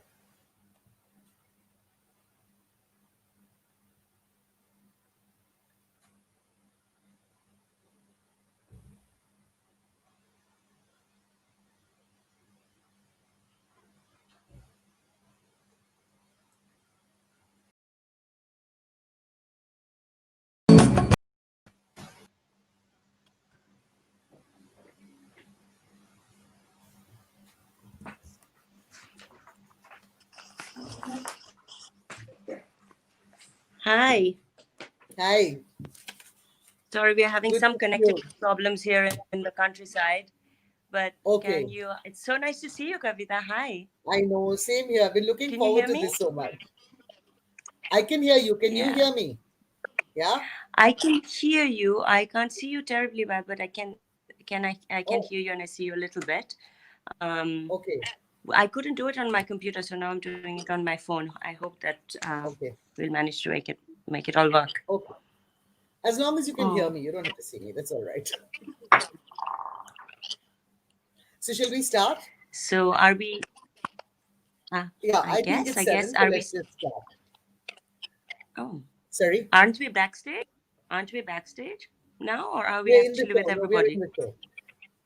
Yeah, we can start. Oh. I've got a message saying we can start, so we shall start. So, Okay. welcome, Nandana, to on behalf of Elixir to this program. We've really been excited about having you here, and welcome to everybody else also who's on the show. I know many of you've been waiting to hear Nandana and Nabaneeta these translations and hear about Nabaneeta Di again. You know, one of the reasons why Nandana, I told you I love this name right now forever is because it's 9 months since she's gone and she hasn't. She's there more alive than ever before. And I think that's partly, I'm speaking from my experience, but that's partly because she was one of those people whom you get to understand and appreciate more and more as you develop the ability to appreciate her. And I'll talk a little bit about that today. But before I do I'd that, love let me, sorry, I before, said can you I'd hear love me? you to talk more about that. Yeah, I will, I will. But before I do that, for everybody, I know Nandana doesn't need an introduction, but there are some things we do want to share about her. So Nandana Dev Sen is an award-winning actor, writer, and child rights activist. She's authored 6 children's books, and you may not know this, they've been translated into 3 languages globally. First one is Acrobat, is a collection of the translations of her mom's poetry, of Nabaneeta Di's poetry, to be published by Trilingual Books of New York. And this is a very prestigious publishing company that publishes literary translations. So we're really happy that Nabaneeta Di's poems are going to reach an international audience finally, thanks to Nandana. Nandana grew up in India, England, and America, and she starred in 20 films from 4 continents. And I'm sure many of you have seen many of them. Her interactive, and this is lovely, her interactive storytellings have been ruthlessly loved by over 30,000 children across the world. She studied literature at Harvard, filmmaking at USC Film School. If I remember correctly, Nabaneeta, they also studied literature at Harvard, right? She studied. Absolutely. She did literature at Harvard. Yes, absolutely. And then Nandana has worked as a book editor, writer, screenwriter, poetry translator, etc. As an ambassador, she works with the UNICEF, Mission Smile, and Apne Aap International to fight against child abuse. So welcome, Nandana. Really happy to have you here. Really great to be here. I'm sorry, I'm trying to figure out my computer so that I can see you and it's all clear. We had a strange echo for a while, but yeah. I hope everybody can see me. Yeah. Yeah, can everybody see or send Nandana a message? Or send me a message saying you can see Nandana. Then I can tell her. We'll assume that everybody can see me. Yeah. They would have knocked you. They would have knocked on your door by now if they hadn't seen you. So, and I can see you, so I'm sure others can also see you. Yeah. Okay. So I'll talk for the way we'll take this program is I'll talk for 5 minutes about Nabaneeta Di and about about poetry, about her poetry. And then Nandana is going to give us a very personal introduction to her mother for about 10 minutes. Then she'll read from her poems in both Bangla and English for about 20 minutes. And then we'll have a question answer session for about 10 to 15 minutes, in which I too am going to exercise my privileges as moderator and ask her a couple of questions, and then I'll open up the floor. So basically, my what I wanted to share with you today was something that took place, when I was a student. I'd gone over to Nabaneeta Dev place, and this relates centrally to poetry. And it's also the foundation of a lot of things I began to understand about her later. So I thought that would be the nicest thing to share with you today. When my friend Joshua Dasgupta and I were in our master's class, we'd gone over to her place one day, and I know it was a holiday, it was probably a Sunday, to help her translate some of her poems into English. And I remember her talking about how nobody's really translated them, etc. But she brought out such amazing poems. And Joshua and I just looked at her and said, Nabaneeta, why haven't you published them in Bangla? Because she'd not published them in Bangla. And she told us something that was heartrending for us at that time. She said, when I came back to Calcutta with two daughters, it was a very voyeuristic society. And it was voyeuristic to the point that if I went out driving at night, and I used to drive myself, when I drove back into my lane, I could see people peering behind windows saying, so she's back. When I wrote poetry, if it was love poetry, if it was poetry about intimate relationships, people would just say, that's autobiographical. This is what's happening in Nabaneeta's life, and that's why she's writing about it. And she said, I developed such a distaste for that kind of reception. And now I realize how to talk about it, because I now understand what people were doing, were denying women the right to an imagination, denying women the right to creativity. Whatever you write is coming out of your life and your experience. You don't have the power of imagination. So she said, I got so sick of them autobiographizing my poetry that I stopped writing. I stopped publishing, at least. And what I did was I turned to the comic mode. And that's why she said, there's so much of my writing that's comic writing. One thing I'd really, Nandana, you're here, and I'd say this to Antara also, both of you, that it would be... Sorry? Yeah. She's here as well. She's watching us as well. Lovely. Yeah. I'm so happy you're here, Antara. I think what I would say to both of you is that the loss of these poems is a loss to the Bangla literary world and to the international literary world. Because what was it like in those times? And what kind of, how would a poet express her feelings? What would be these feelings at that point in time? And Nabaneeta Dev was a single woman again at that point.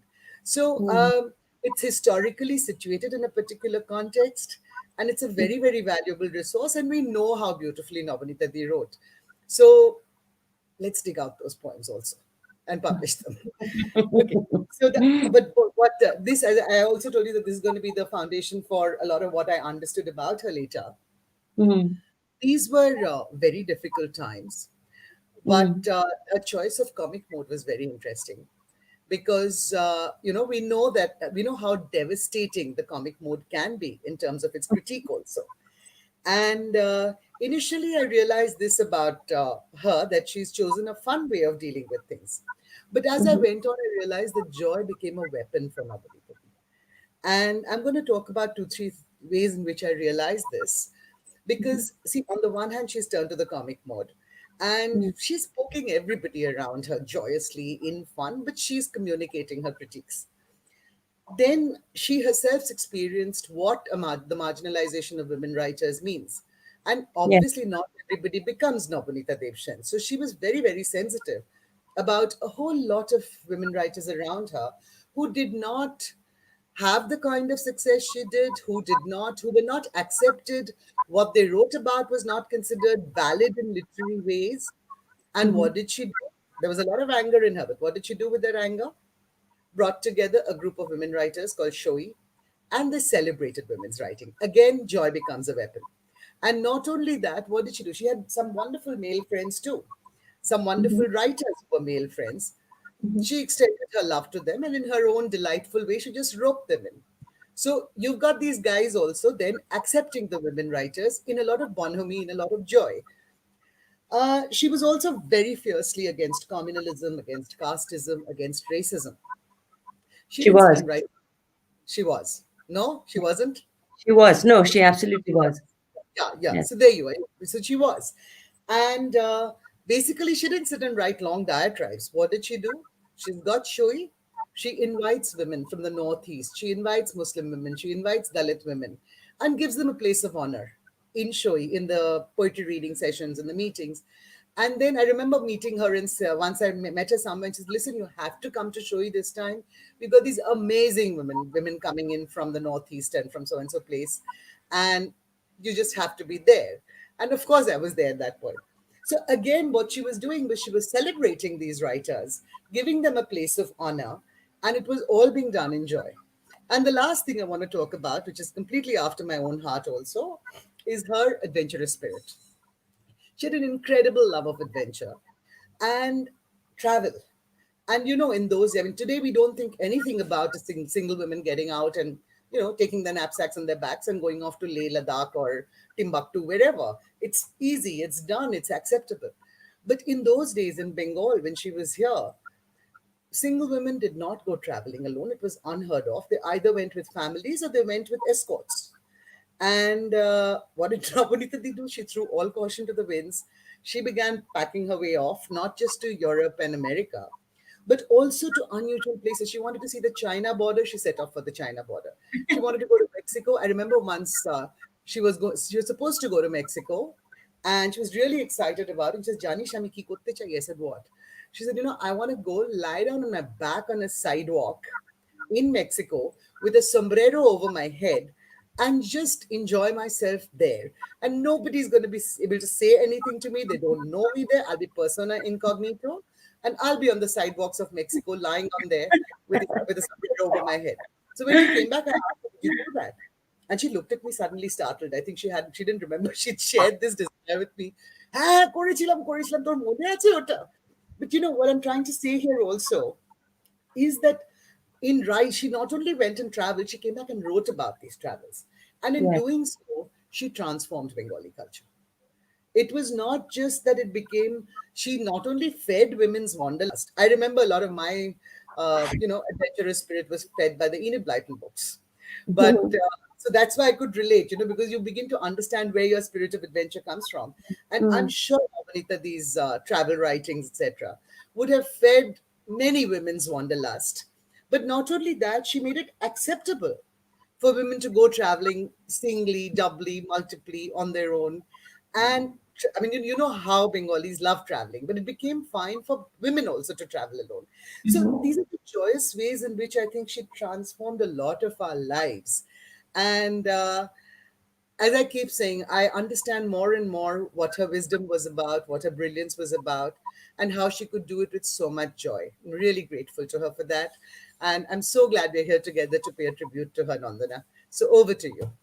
I am so happy that you are here, and the two of you had such a special and strong bond, not only as a student, teacher and student initially, but as friends, as colleagues, and more than anything else, as fiercely creative women with strong and unapologetic voices. I think there was a lot of commonality between the two of you, and that it was a very unique bond that the two of you She had. had So a role in making that possible also. it's a special treat to have you here in this session talking about Ma. So thank you. And thank you for the whole team Elixir. I guess they're all, I had no idea what this would look like. I thought I would be able to see some faces, but I can't, but I hope you can hear me. But I want to thank you for organizing such a lovely celebration, which is happening on a special day.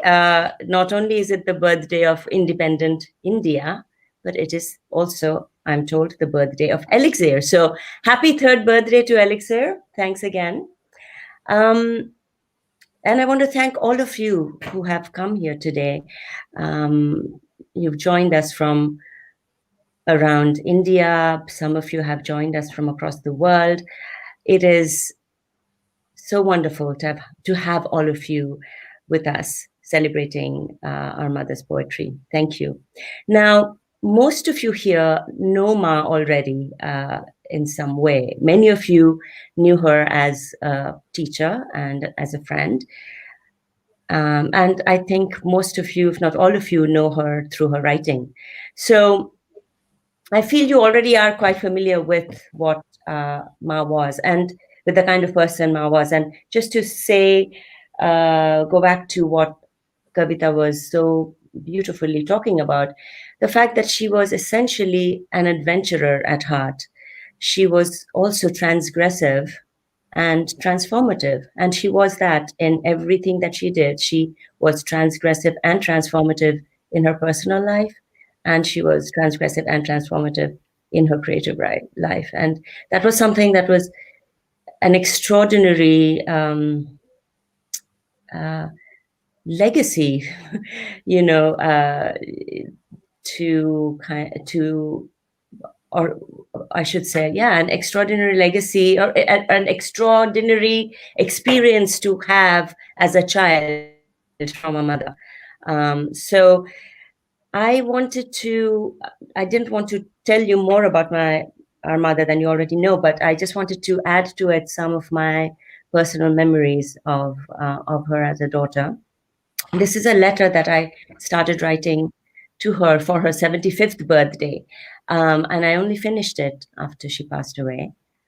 But she had read most of it before she left us. Letter to Ma. It is true I was created in you. It is also true that you were created for me. Maya Angelou. My first semester in college, you arrived in between your conferences, suitcases and admirers in tow. Refusing abundant offers of hospitality in Cambridge, you shared and immediately redecorated the 1.5 rooms assigned to me and my 2 roommates.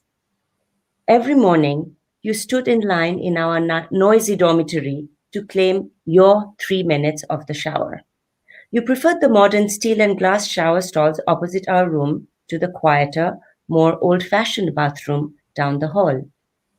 You left after a week, just as I was getting used to finding your hip-length hair in my comb and turning every head in the 1,000-strong Harvard Freshman Union when you swept into dinner with me, gliding in like a queen, like you always did. A few weeks later, we hit midterm exams. I overslept the first day, found the showers occupied, and sprinted to the other bathroom in panic. As I stumbled onto freezing tiles and fiddled with the cranky knob that spurted cold water for red and boiling for blue, something miraculously familiar caught my eye. A crimson dot of velvet on the narrow grey wall. Your well-traveled bindi, carefully transported from your forehead and placed beyond reach of the spray. In a flash, I could hear your laugh and smell your scent. I could feel the tension in my neck melt into the mist surrounding me. That perfect circle of red gave evidence on that mildewed wall that you would always be there, far away, so close. Eternity, poem, j'adore, trésor, happy, forever and ever. Why did your favorite perfumes always seem to talk about you? And yet, no matter which one you wore, you always smelled, wondrously, the same. It's that essence of Ma, that adjective-defying, all-too-familiar fragrance that lingered in your sari before a wash, that seeped out of your suitcase as soon as you opened it. The same essence that, years before, greeted us every evening along with your whistled code as Didi and I raced each other down the stairs to let you in after work. You would be awake for hours each night after we went to sleep, correcting tutorials, completing conference papers, finishing a painting, writing a poem. I never knew when you came to bed, but even in my dreams, I'd get a whiff of that ma smell when you vigorously rubbed Nivea cream on our sleep-heavy faces. I could feel its embrace so strongly the night you slipped away as I held you. While Didi and I sang to you your favorite Tagore songs, your fragrance wrapped us up in all of its tenderness. You're the one who taught us to love songs, to love books. You taught me to write, to edit, to translate, and we so loved all our book projects. We started translating your poems together when I was still a student at Harvard. Just 10 days before you left us, we received from Archipelago Books of New York the final cover design of your forthcoming book of poems, The Acrobat. You adored the cover, which was based on a Tagore painting. With your famously dazzling smile, undiminished by illness, you had said in Bengali, "This is my first book to be published by such a reputed international press. I'm definitely going to stick around for this one." Although there were always endless demands on your time, you had found many hours 2 years ago for us to translate into Bangla together my bedtime book for children. Not yet. The book is a dialogue in rhyme between a mother and a child, in which a little girl finds countless excuses not to go to bed while her mother is determined to put her to sleep. The correct translation of not yet is Akonina, but you had laughed your little girl laugh and said, "Nana, the girl has to be much more insistent. She will say, Ekunina, Ekunina. O to tai bolbe, Ekunina." Well, this obstinate daughter of yours kept saying to her mother in the last few weeks, "Ekunina, Ekunina." Could you hear me, Ma? A few years ago, I pulled out a big blue book from our Kolkata shelf, 365 bedtime stories. When I opened it, out fell a red gold rush of leaves. Oaks, maples, ferns, collected in London when I was a toddler. Didi, Ma, and I had gathered them together in the woods at the bottom of the hill where we lived. One night, as you were reading to me about Tinker Bell, I interrupted you with a technical question. What are fairy wings made of? Butterfly wings, bird feathers, or huge petals? There are all kinds of fairies, you see, you replied, just like there are all kinds of people. Do all fairies look like you? I protested. No, I persisted. I don't think so, you smiled. Fairies are very, very beautiful.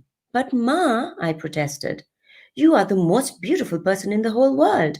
You laughed, much more raucously than Tinker Bell, as you drew heavy curtains over our windows.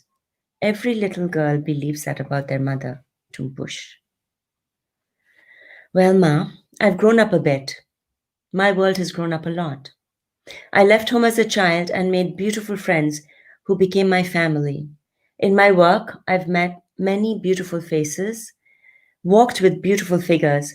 I've fallen in love with beautiful minds. You grew up too. More books published, many awards won. More world tours, many with me, on which you swept me away with your infectious appetite for discovery, your limitless sense of wonder. Do you remember the list we made a few years ago of unvisited places that you absolutely had to experience? Wheelchair in tow, we made it to most entries on that list. China, Egypt, South Africa, but not to Myanmar. And on every trip, we had even more pleasures together than we had arguments, of which there were many. Over the years, you had to get used to the burdens and blessings of having such stubbornly loving daughters.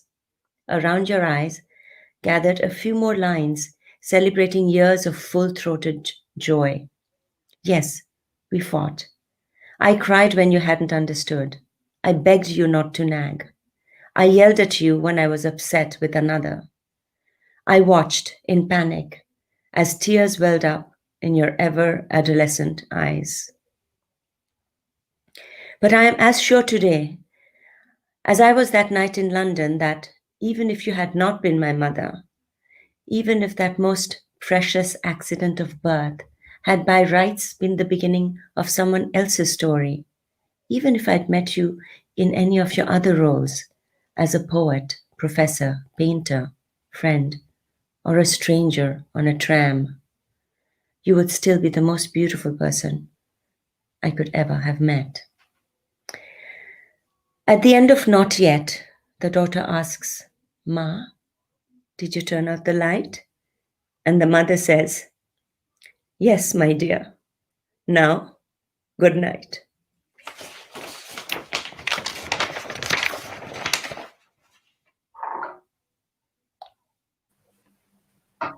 Thank you, Nandana. Um, That was really, really beautiful.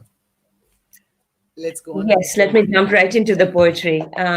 So what I thought I would do is, since there's not time to read the poems both in Bangla and in English, I'll read some of them in both languages and the others I'll read in translation. যতকাল কবিতায় বেঁচে থাকো, ফুটে থাকো, অমোঘ passport ছবি হয়ে প্রত্যেক লাইনে তুমি জেগে থাকো, আকণ্ঠ তেষ্টার মতো, ছাতি ফাটা যন্ত্রণা আমার, ফুটে থাকো, লুকিয়ে থেকো না, যতকাল কবিতায় বাঁচি। Stay alive, show yourself clearly, like an unfailing photo. Stay awake in every line, you, like an unquenchable thirst. Yes, you. The pain that tears my heart apart, show yourself clearly, like a flower in full bloom. Don't hide from me, as long as I live in poetry.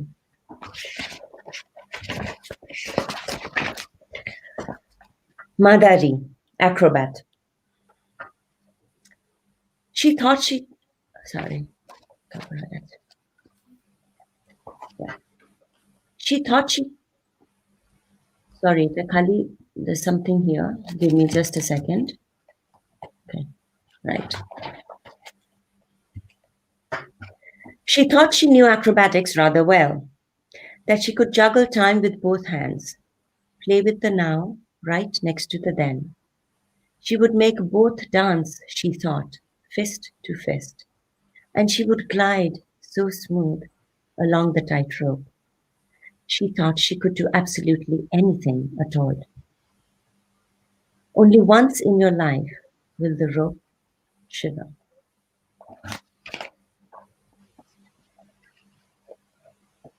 Okhor, alphabets. When night falls, I search for him, I bring him home, I look him in the eye, and I cage language. When day breaks, once again the world wraps around my eyes, and off he flies, taking each word, that alphabet bird.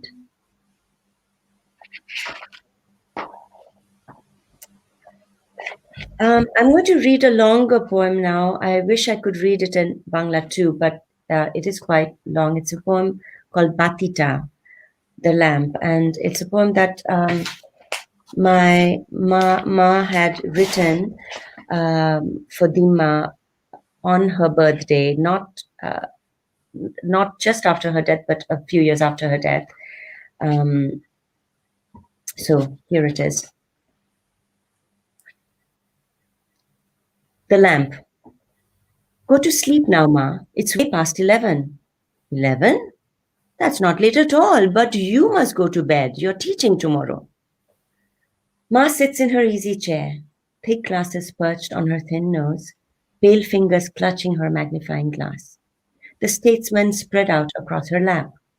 Next to her, on the table, her flask of tea, her medicines, her fragrant beetle leaf in its silver case, her brass spittoon, her cash box.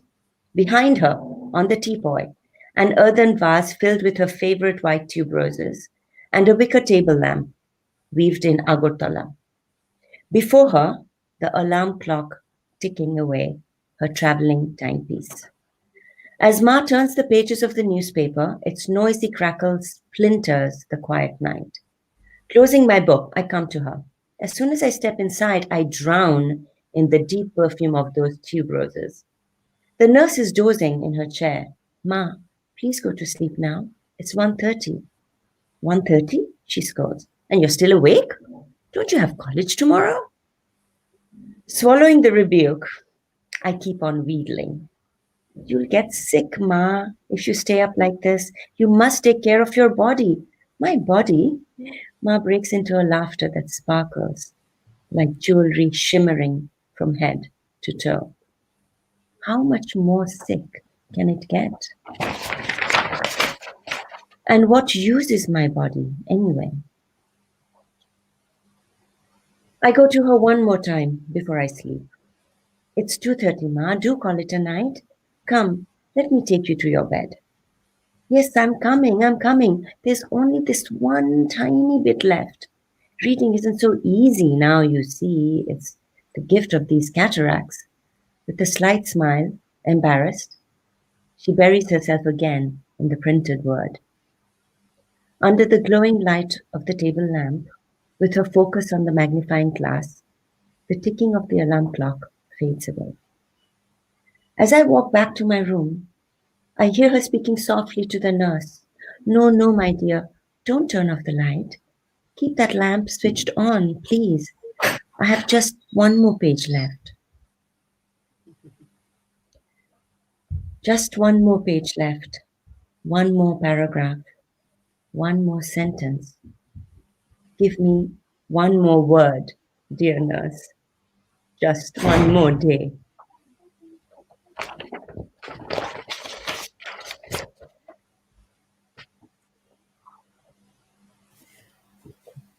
পানি গ্রহণ। কাছে থাকো। ভয় করছে।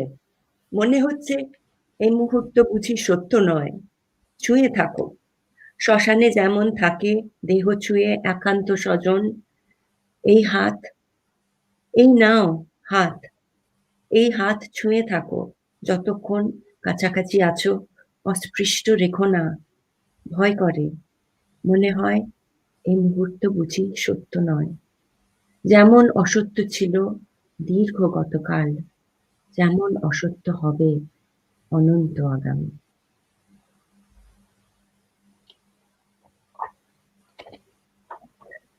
Stay close, I'm scared. It feels as if this moment is not true. Touch me, like the closest ones touch the body before cremation. This hand, take it, my hand. Hold this hand. As long as you're near me, don't leave it untouched. I'm scared. It feels as if this moment is not true. As untrue as our long yesterday, as untrue as our infinite tomorrow.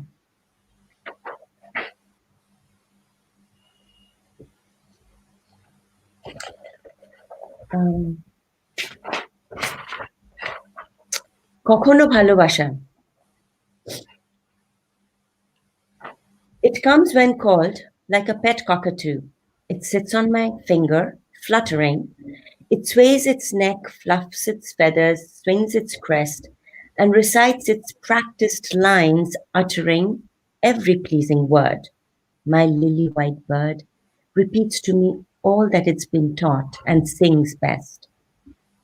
Saying just what I want to hear, it pours honey into my ear. Then, behind my back, alone, perched on its base, my lily white bird clatters its shiny shackles as it cackles with laughter, shedding feathers in empty space. Love, bhalobasha, bhalobasha baro. Ma had written a number of poems on love, and this is number 12. তুমি চেয়েছিলে নিরুপাধি প্রেম অনধিগম্য, আমি গেঁথে আনি লবঙ্গলতা তোমারই জন্য। তুমি বুঝি চাও প্রেমের বাতাস নাতিশীতোষ্ণ, আমি বইয়ে দি কাল বৈশাখী ভয়াল কৃষ্ণ। তোমার প্রণয় প্রযুক্ত নয়, দূর বিশুদ্ধ, আমার প্রণয় কিছুটা প্রণয়, কিছুটা যুদ্ধ।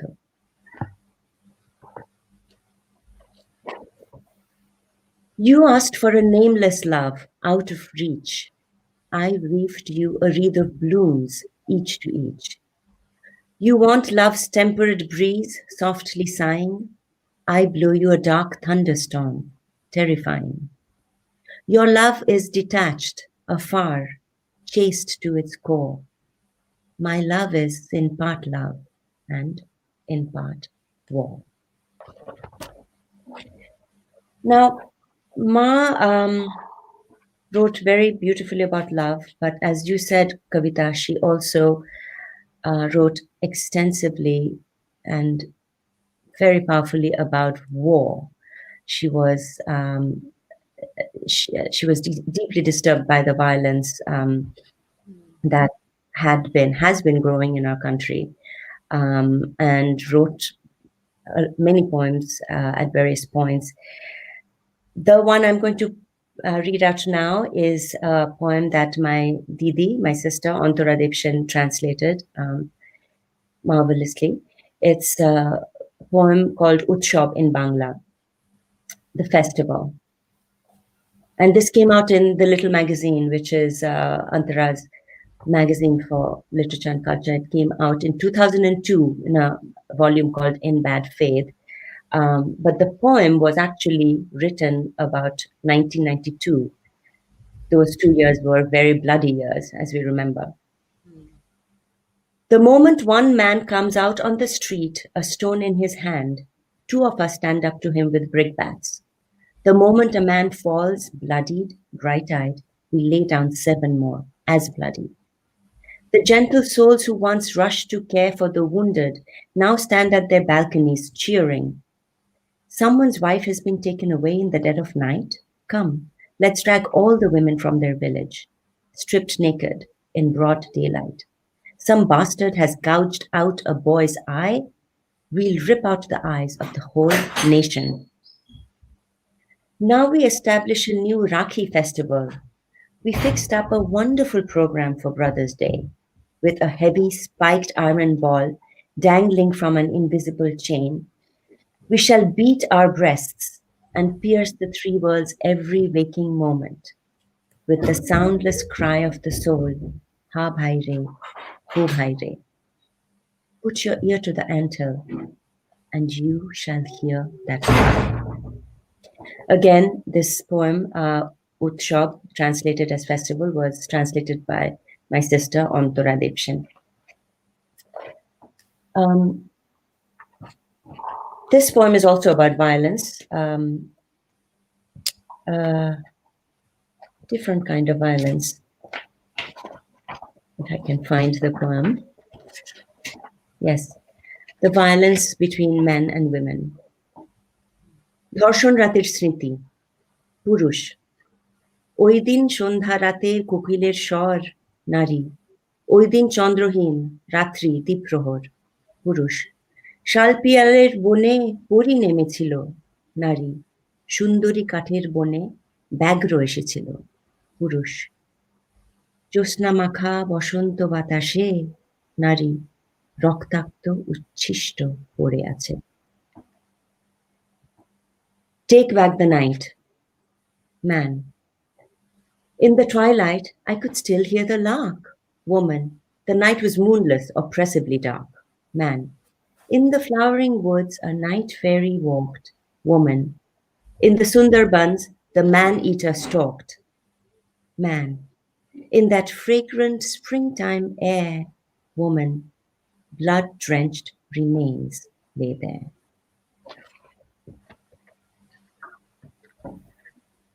তুমি মনস্থির করো Make up your mind. Who do you want? That woman or me? Within me breathe 2 people. Make up your mind. Who do you want? That woman or me? Last 2 poems.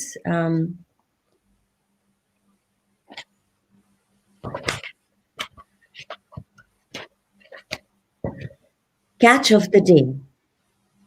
I want to chop it up, slice it into pieces, grind it into a paste, season it, then shut it in the oven. They didn't win. The sun, the moon, the earth, It's still all raw inside, floundering like a catfish, still alive, freshly caught. My youth. Now I'm going to read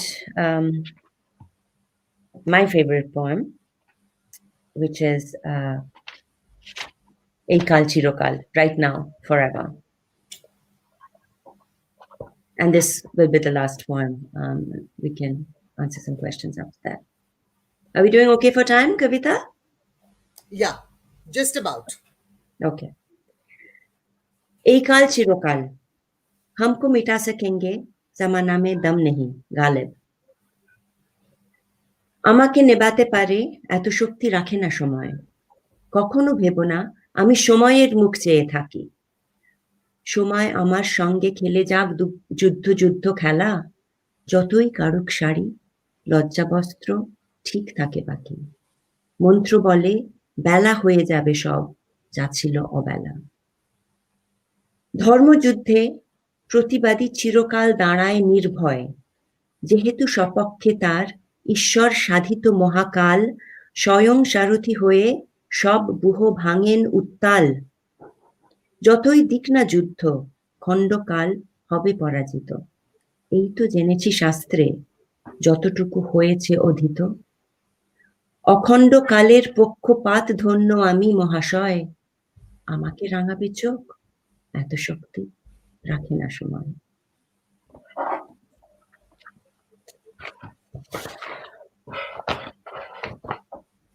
Right now, forever.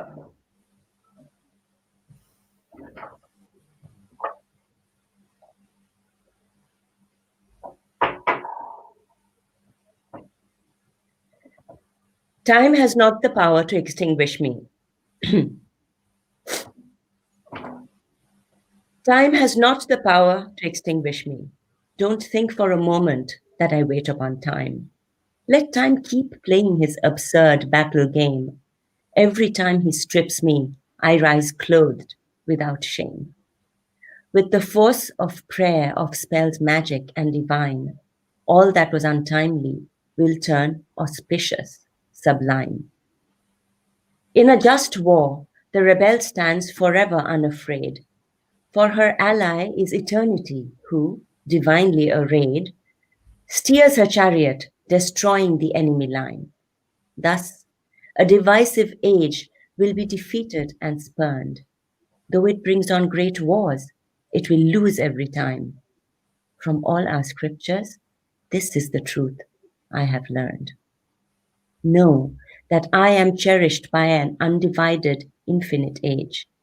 Time will never have the power to scorn me with its rage. Thank you. That was wonderful. I'm very happy that you ended with that poem because that's my favorite too. Yeah. No, thank you so much. I can't tell you what it's meant for many of us who knew Nabaneeta Dee and loved her to have you read these poems out, bring us your translations, and thank you for giving so much of yourself and also for bringing Antara's wonderful translation of Utsav into this. It's been a really, really moving experience for many of us. Beautifully read too.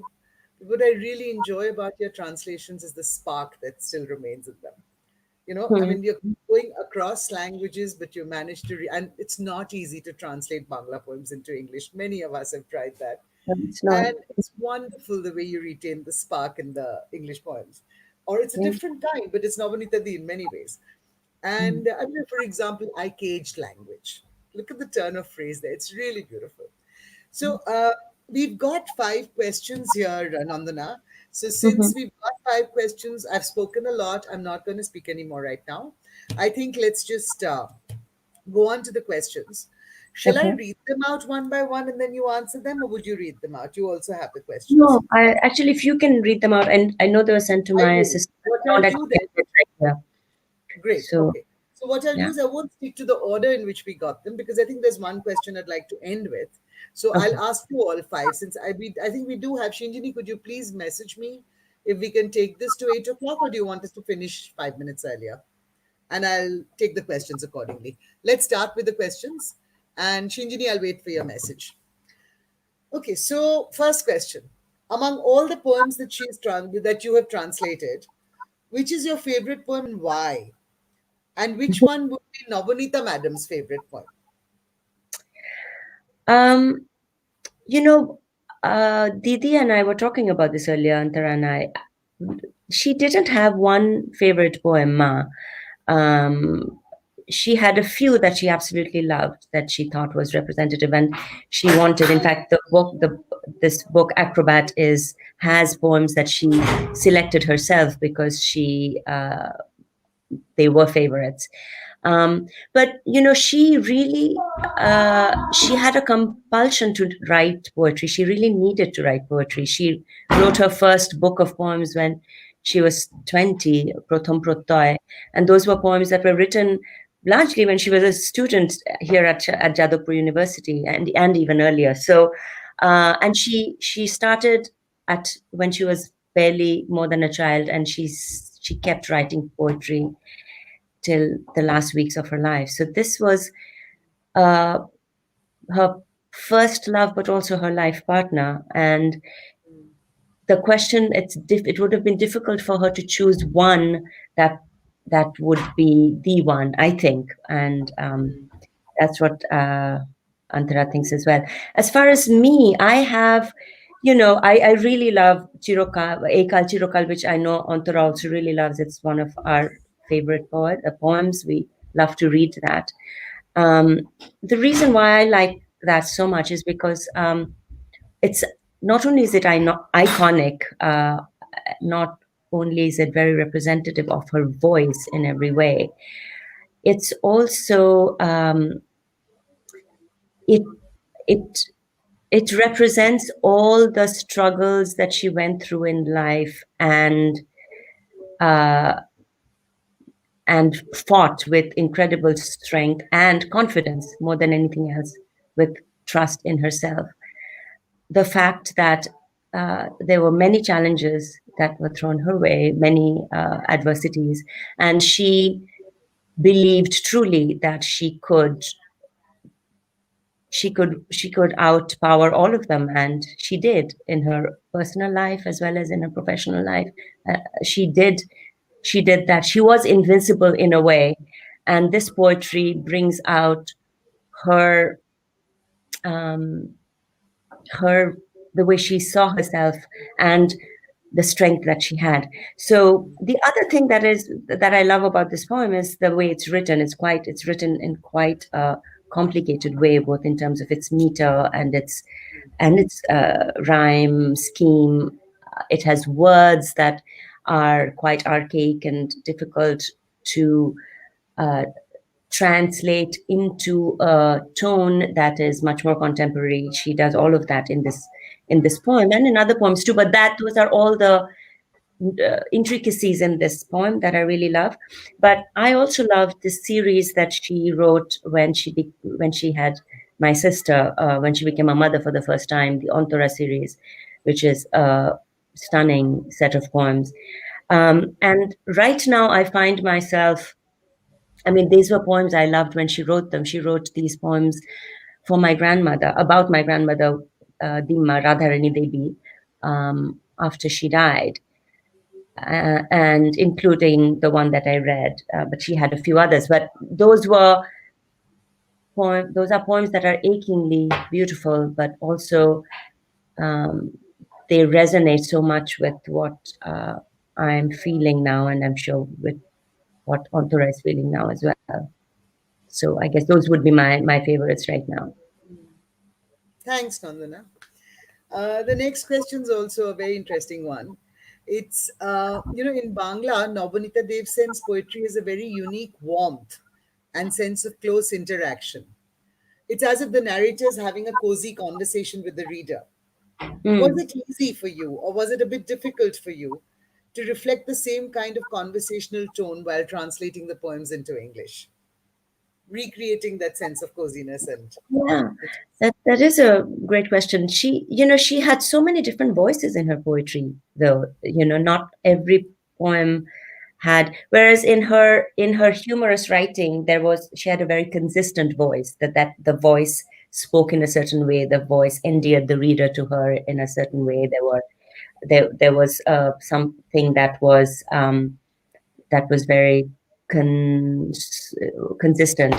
Her poetic voice was much more diverse, and so there are poems that would read very, very, very much like a conversation. There are poems that would read like a long story, like her famous poem Najma, for instance. There are poems that read like songs. There are poems that read like Vedic prayers.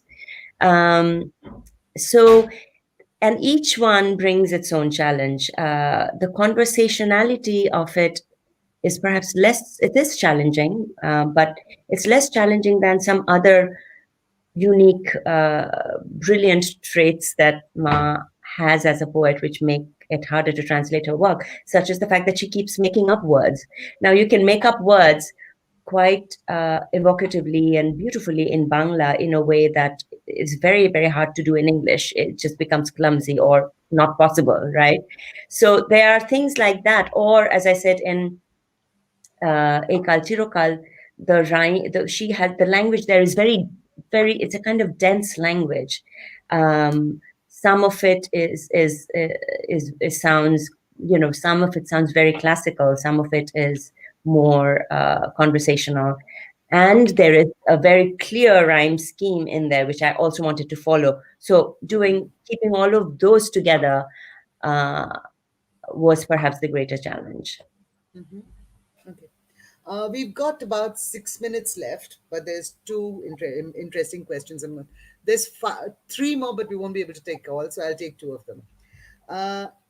This question says, is there an enormous burden, or do you feel an enormous burden or apprehension about being judged for translating the works of someone who means so much to readers in Bangla?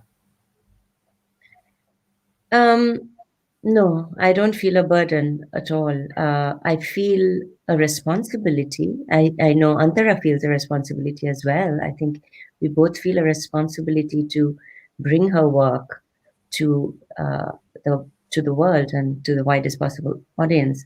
So so that's not at all a burden. But what is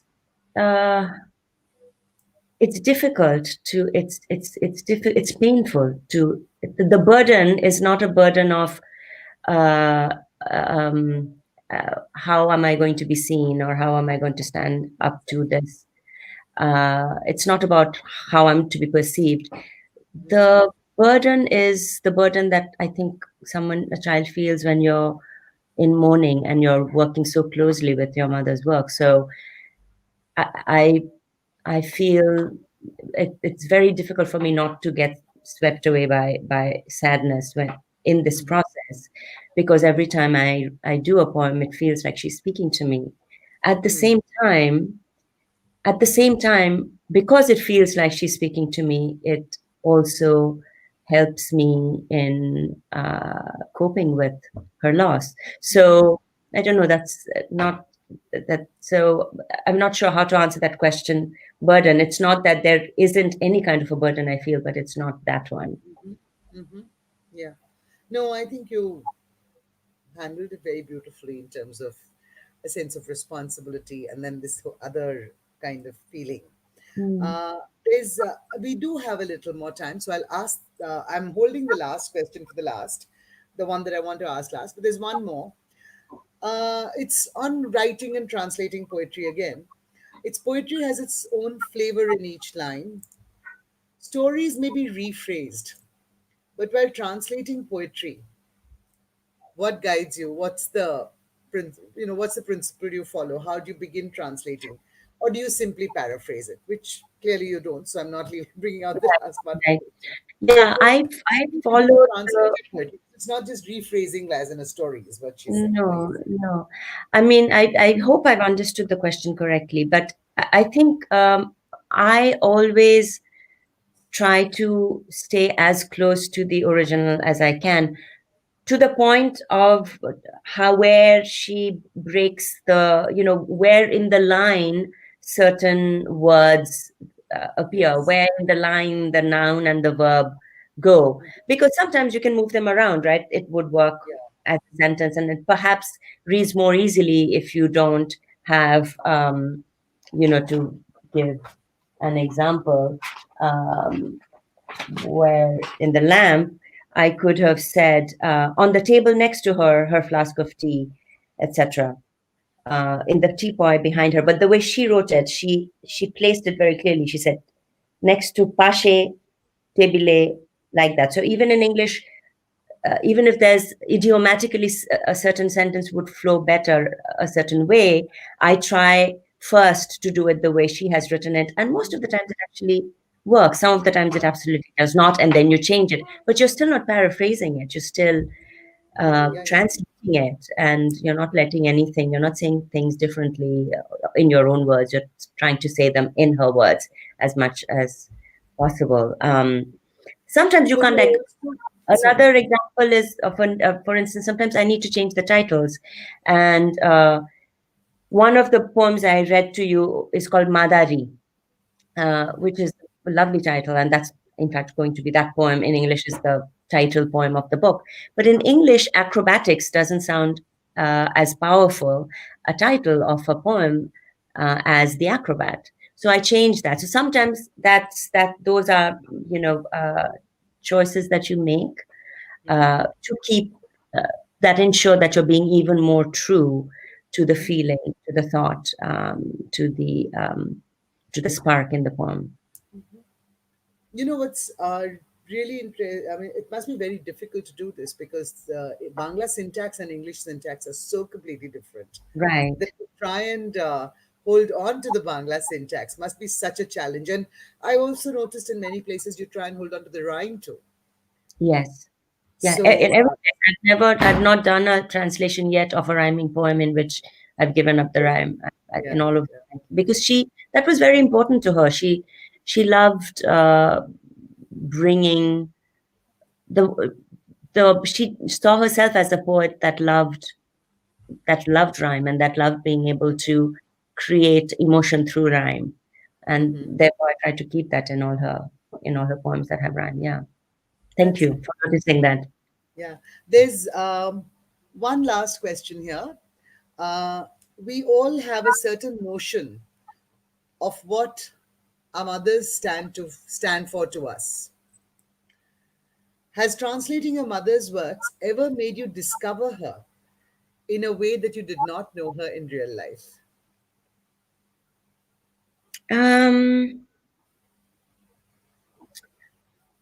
You know what it does do is make you understand times of her life better. I think my sister and I were both extremely close to my mother. We were, there was no communication issue between us. We spoke to her all the time, and we had there weren't things that were unsaid. At least I didn't feel that. But what happens when you read, and these are all poems that I read, years ago. I'd grown up reading many of them. But when you read them together and you see the year that she wrote them, it sort of feels like you're reading a journal. It kind of becomes like a diary. And so there were phases in her life that I understood better through the poetry, not factually, but emotionally. I understood them better. I understood her breakup with our father much better, the loneliness that she felt, and the betrayal that she felt by society, a little bit like connected to what you were talking about, how difficult it was. It's difficult enough if a marriage breaks down, but it's so much more difficult then to deal with the way the world adjusts to it or does not adjust to it, right? Anyway, so I understood a lot more about that. I understood her really the intense love that she and my Dimma, our grandmother, Radharani Devi, also a poet, as you know, the really intense love that they had for each other, which we all always knew, but something about the intricacies of that love became more clear to me through her poetry about Dimma. Also, she wrote, I love her poems. She wrote a lot about poetry, about writing itself. And that's why through you can really tell that poetry was a need in her. It was a real compulsion in her to cope with what was happening in her world. It was not so even when she didn't publish poems, as you said, even in that phase, she was writing a lot of poetry. She always, this was always something that she just had to do, to be. So the poems that she wrote about that process, I really love, and it made me understand how much she relied on poetry as a coping mechanism. I didn't quite understand that until I read the poetry. And the other thing is that she also had, strangely and inexplicably, a very strained relationship with words in her mind, though she had such a gift for words and she had such facility with language, with genres, she was completely brilliant and effortless in every genre with her words. But she felt that words did not come to her easily. And she wrote about that and wrote about that and wrote about that in so many poems, right? Over the years. There are poems about that in the last book of poems she wrote. There are poems about that in the first book of poems she wrote. So it's fascinating for me to see, because I always took for granted how words must have come easily to her, but that's not how she felt. So that's something else that as a writer, I came to understand that aspect of her perfectionism through her writing, through her frustration at finding the right word, the frustrations she expressed in her poems. So yeah, I think I got to understand more about parts of her life, and also parts of her life as a woman, as a mother, as a daughter, as a wife, and also parts of her and also parts of her life as a poet. Exactly. That's Thank you exactly so much, Nandana. Yes. These last 5 minutes, I tried to distance myself. And I was also thinking back about the discussion we had. And I said, if people had tuned in who didn't know Nabaneeta Di at all, and if Nabaneeta Di had not been your mother, if we were just talking about an amazing woman who was a wonderful poet, would this carry that kind of value to people who didn't care? And when I look back, I'm really happy to say that there's so much that you've talked about today that's got so much value in literary terms, in feminist terms, in terms of how emotions get translated into poetry, into literature. It's been a really wonderful session. And, I've also been feeling very full today in many ways because it's so wonderful to be able to discuss Nabaneeta Di's work like this. And really happy. I remember also regarding Antara, like once when I'd gone to see Nabaneeta Di after her birthday, she told me how Antara was there and how she was so upset Antara wouldn't talk to her for days on end. But she was there in the house working away, and how at the end of it, she produced this book of poems that friends had written for her that Antara had been compiling. And then on the other hand, that you've been translating so much, Antara has also been translating, but you've been translating so much of her work. I just feel very happy that she went happy on those lines also. Yeah. That, her work was being taken forward and it was her daughters who were doing it. And of course, her readers and other translators will always continue to do it. But that sense of fulfillment must have been really wonderful for her. And thank you so much to both of you for having, continued with this. So if you'd like to say something else, then we can do that. Otherwise, we'll quit today. I haven't. I'm just delighted to be here and to have had this conversation, and I'm glad that everybody's here. I think with my mother's, there were books that Didi and I, just to add to something you said, that we were working very hard on getting published, and she knew that they were happening because Ma was a little bit laid back about the publishing of her books. So a lot of her greatest work didn't get published, including a lot of her lovely poetry. So Chandravati Ramayana, which is a translation that she did almost 20 years ago, when it was a really path-breaking piece of work, didn't get published until this year. Urvashi of Zuban published it, and she was amazing. And in fact, she had a plan to publish 3 of Ma's books. When I suggested that to Urvashi, she was really delighted to do that. And Ma knew that that was happening, so she was very excited about that. She had not seen the cover of Chandrabhuti, but she knew that the book was going to be out on her birthday. She didn't, and Urvashi kept her promise. It was out on her birthday, but Ma had left us by then. And Antara, Ma gave this great series of lectures, famous series on women's retellings of the Ramayana, called, which were the Radhakrishnan Memorial Lectures in Oxford, highly acclaimed, which hasn't come out yet, but is now coming out from Oxford University, and with my sister, with Antara's initiative, and following up. So and she knew that was going to come out as well. And she was very excited about Acrobat, because that was her first book of book to be published internationally. So yes, I think she felt very full. She felt like, she definitely felt she was, that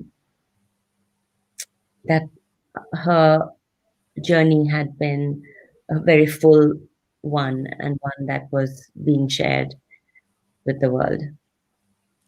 Yeah, for a person who was so loving to so many, it's really, really a lovely feeling to know that she went with that sense of fulfillment. So, and that she'll continue to live with that. So, thank you so much. Before we ring off, I'd like to thank Elixir a lot for making this event possible. It's been truly a treat, and it's been really wonderful. I also have an announcement from them. There's a special issue that's coming out tomorrow. They're releasing it tomorrow. It's the release of Sankalp. They say that this year we're collaborating with students from institutes all over the country to bring out a special issue of Elixir Sankalp, dedicated to the efforts of providing relief to areas worst affected by Amphan. We've been sending out relief to the Sundarbans and allied areas for the last 1 month, and we felt that the people there are still in dire need of help to return to the humdrum of everyday life. Sankalp is an initiative is on 16th August at 8 p.m. in a session with Badshah Moitro and Durnibar Shaha, moderated by Pachali Banerjee. Everybody's invited to come to that one. Thank you. And thank you so much, Nandana. It's been really, really wonderful. Oh, Kavita, it's been lovely. So good to be able to do this with you. Thank you.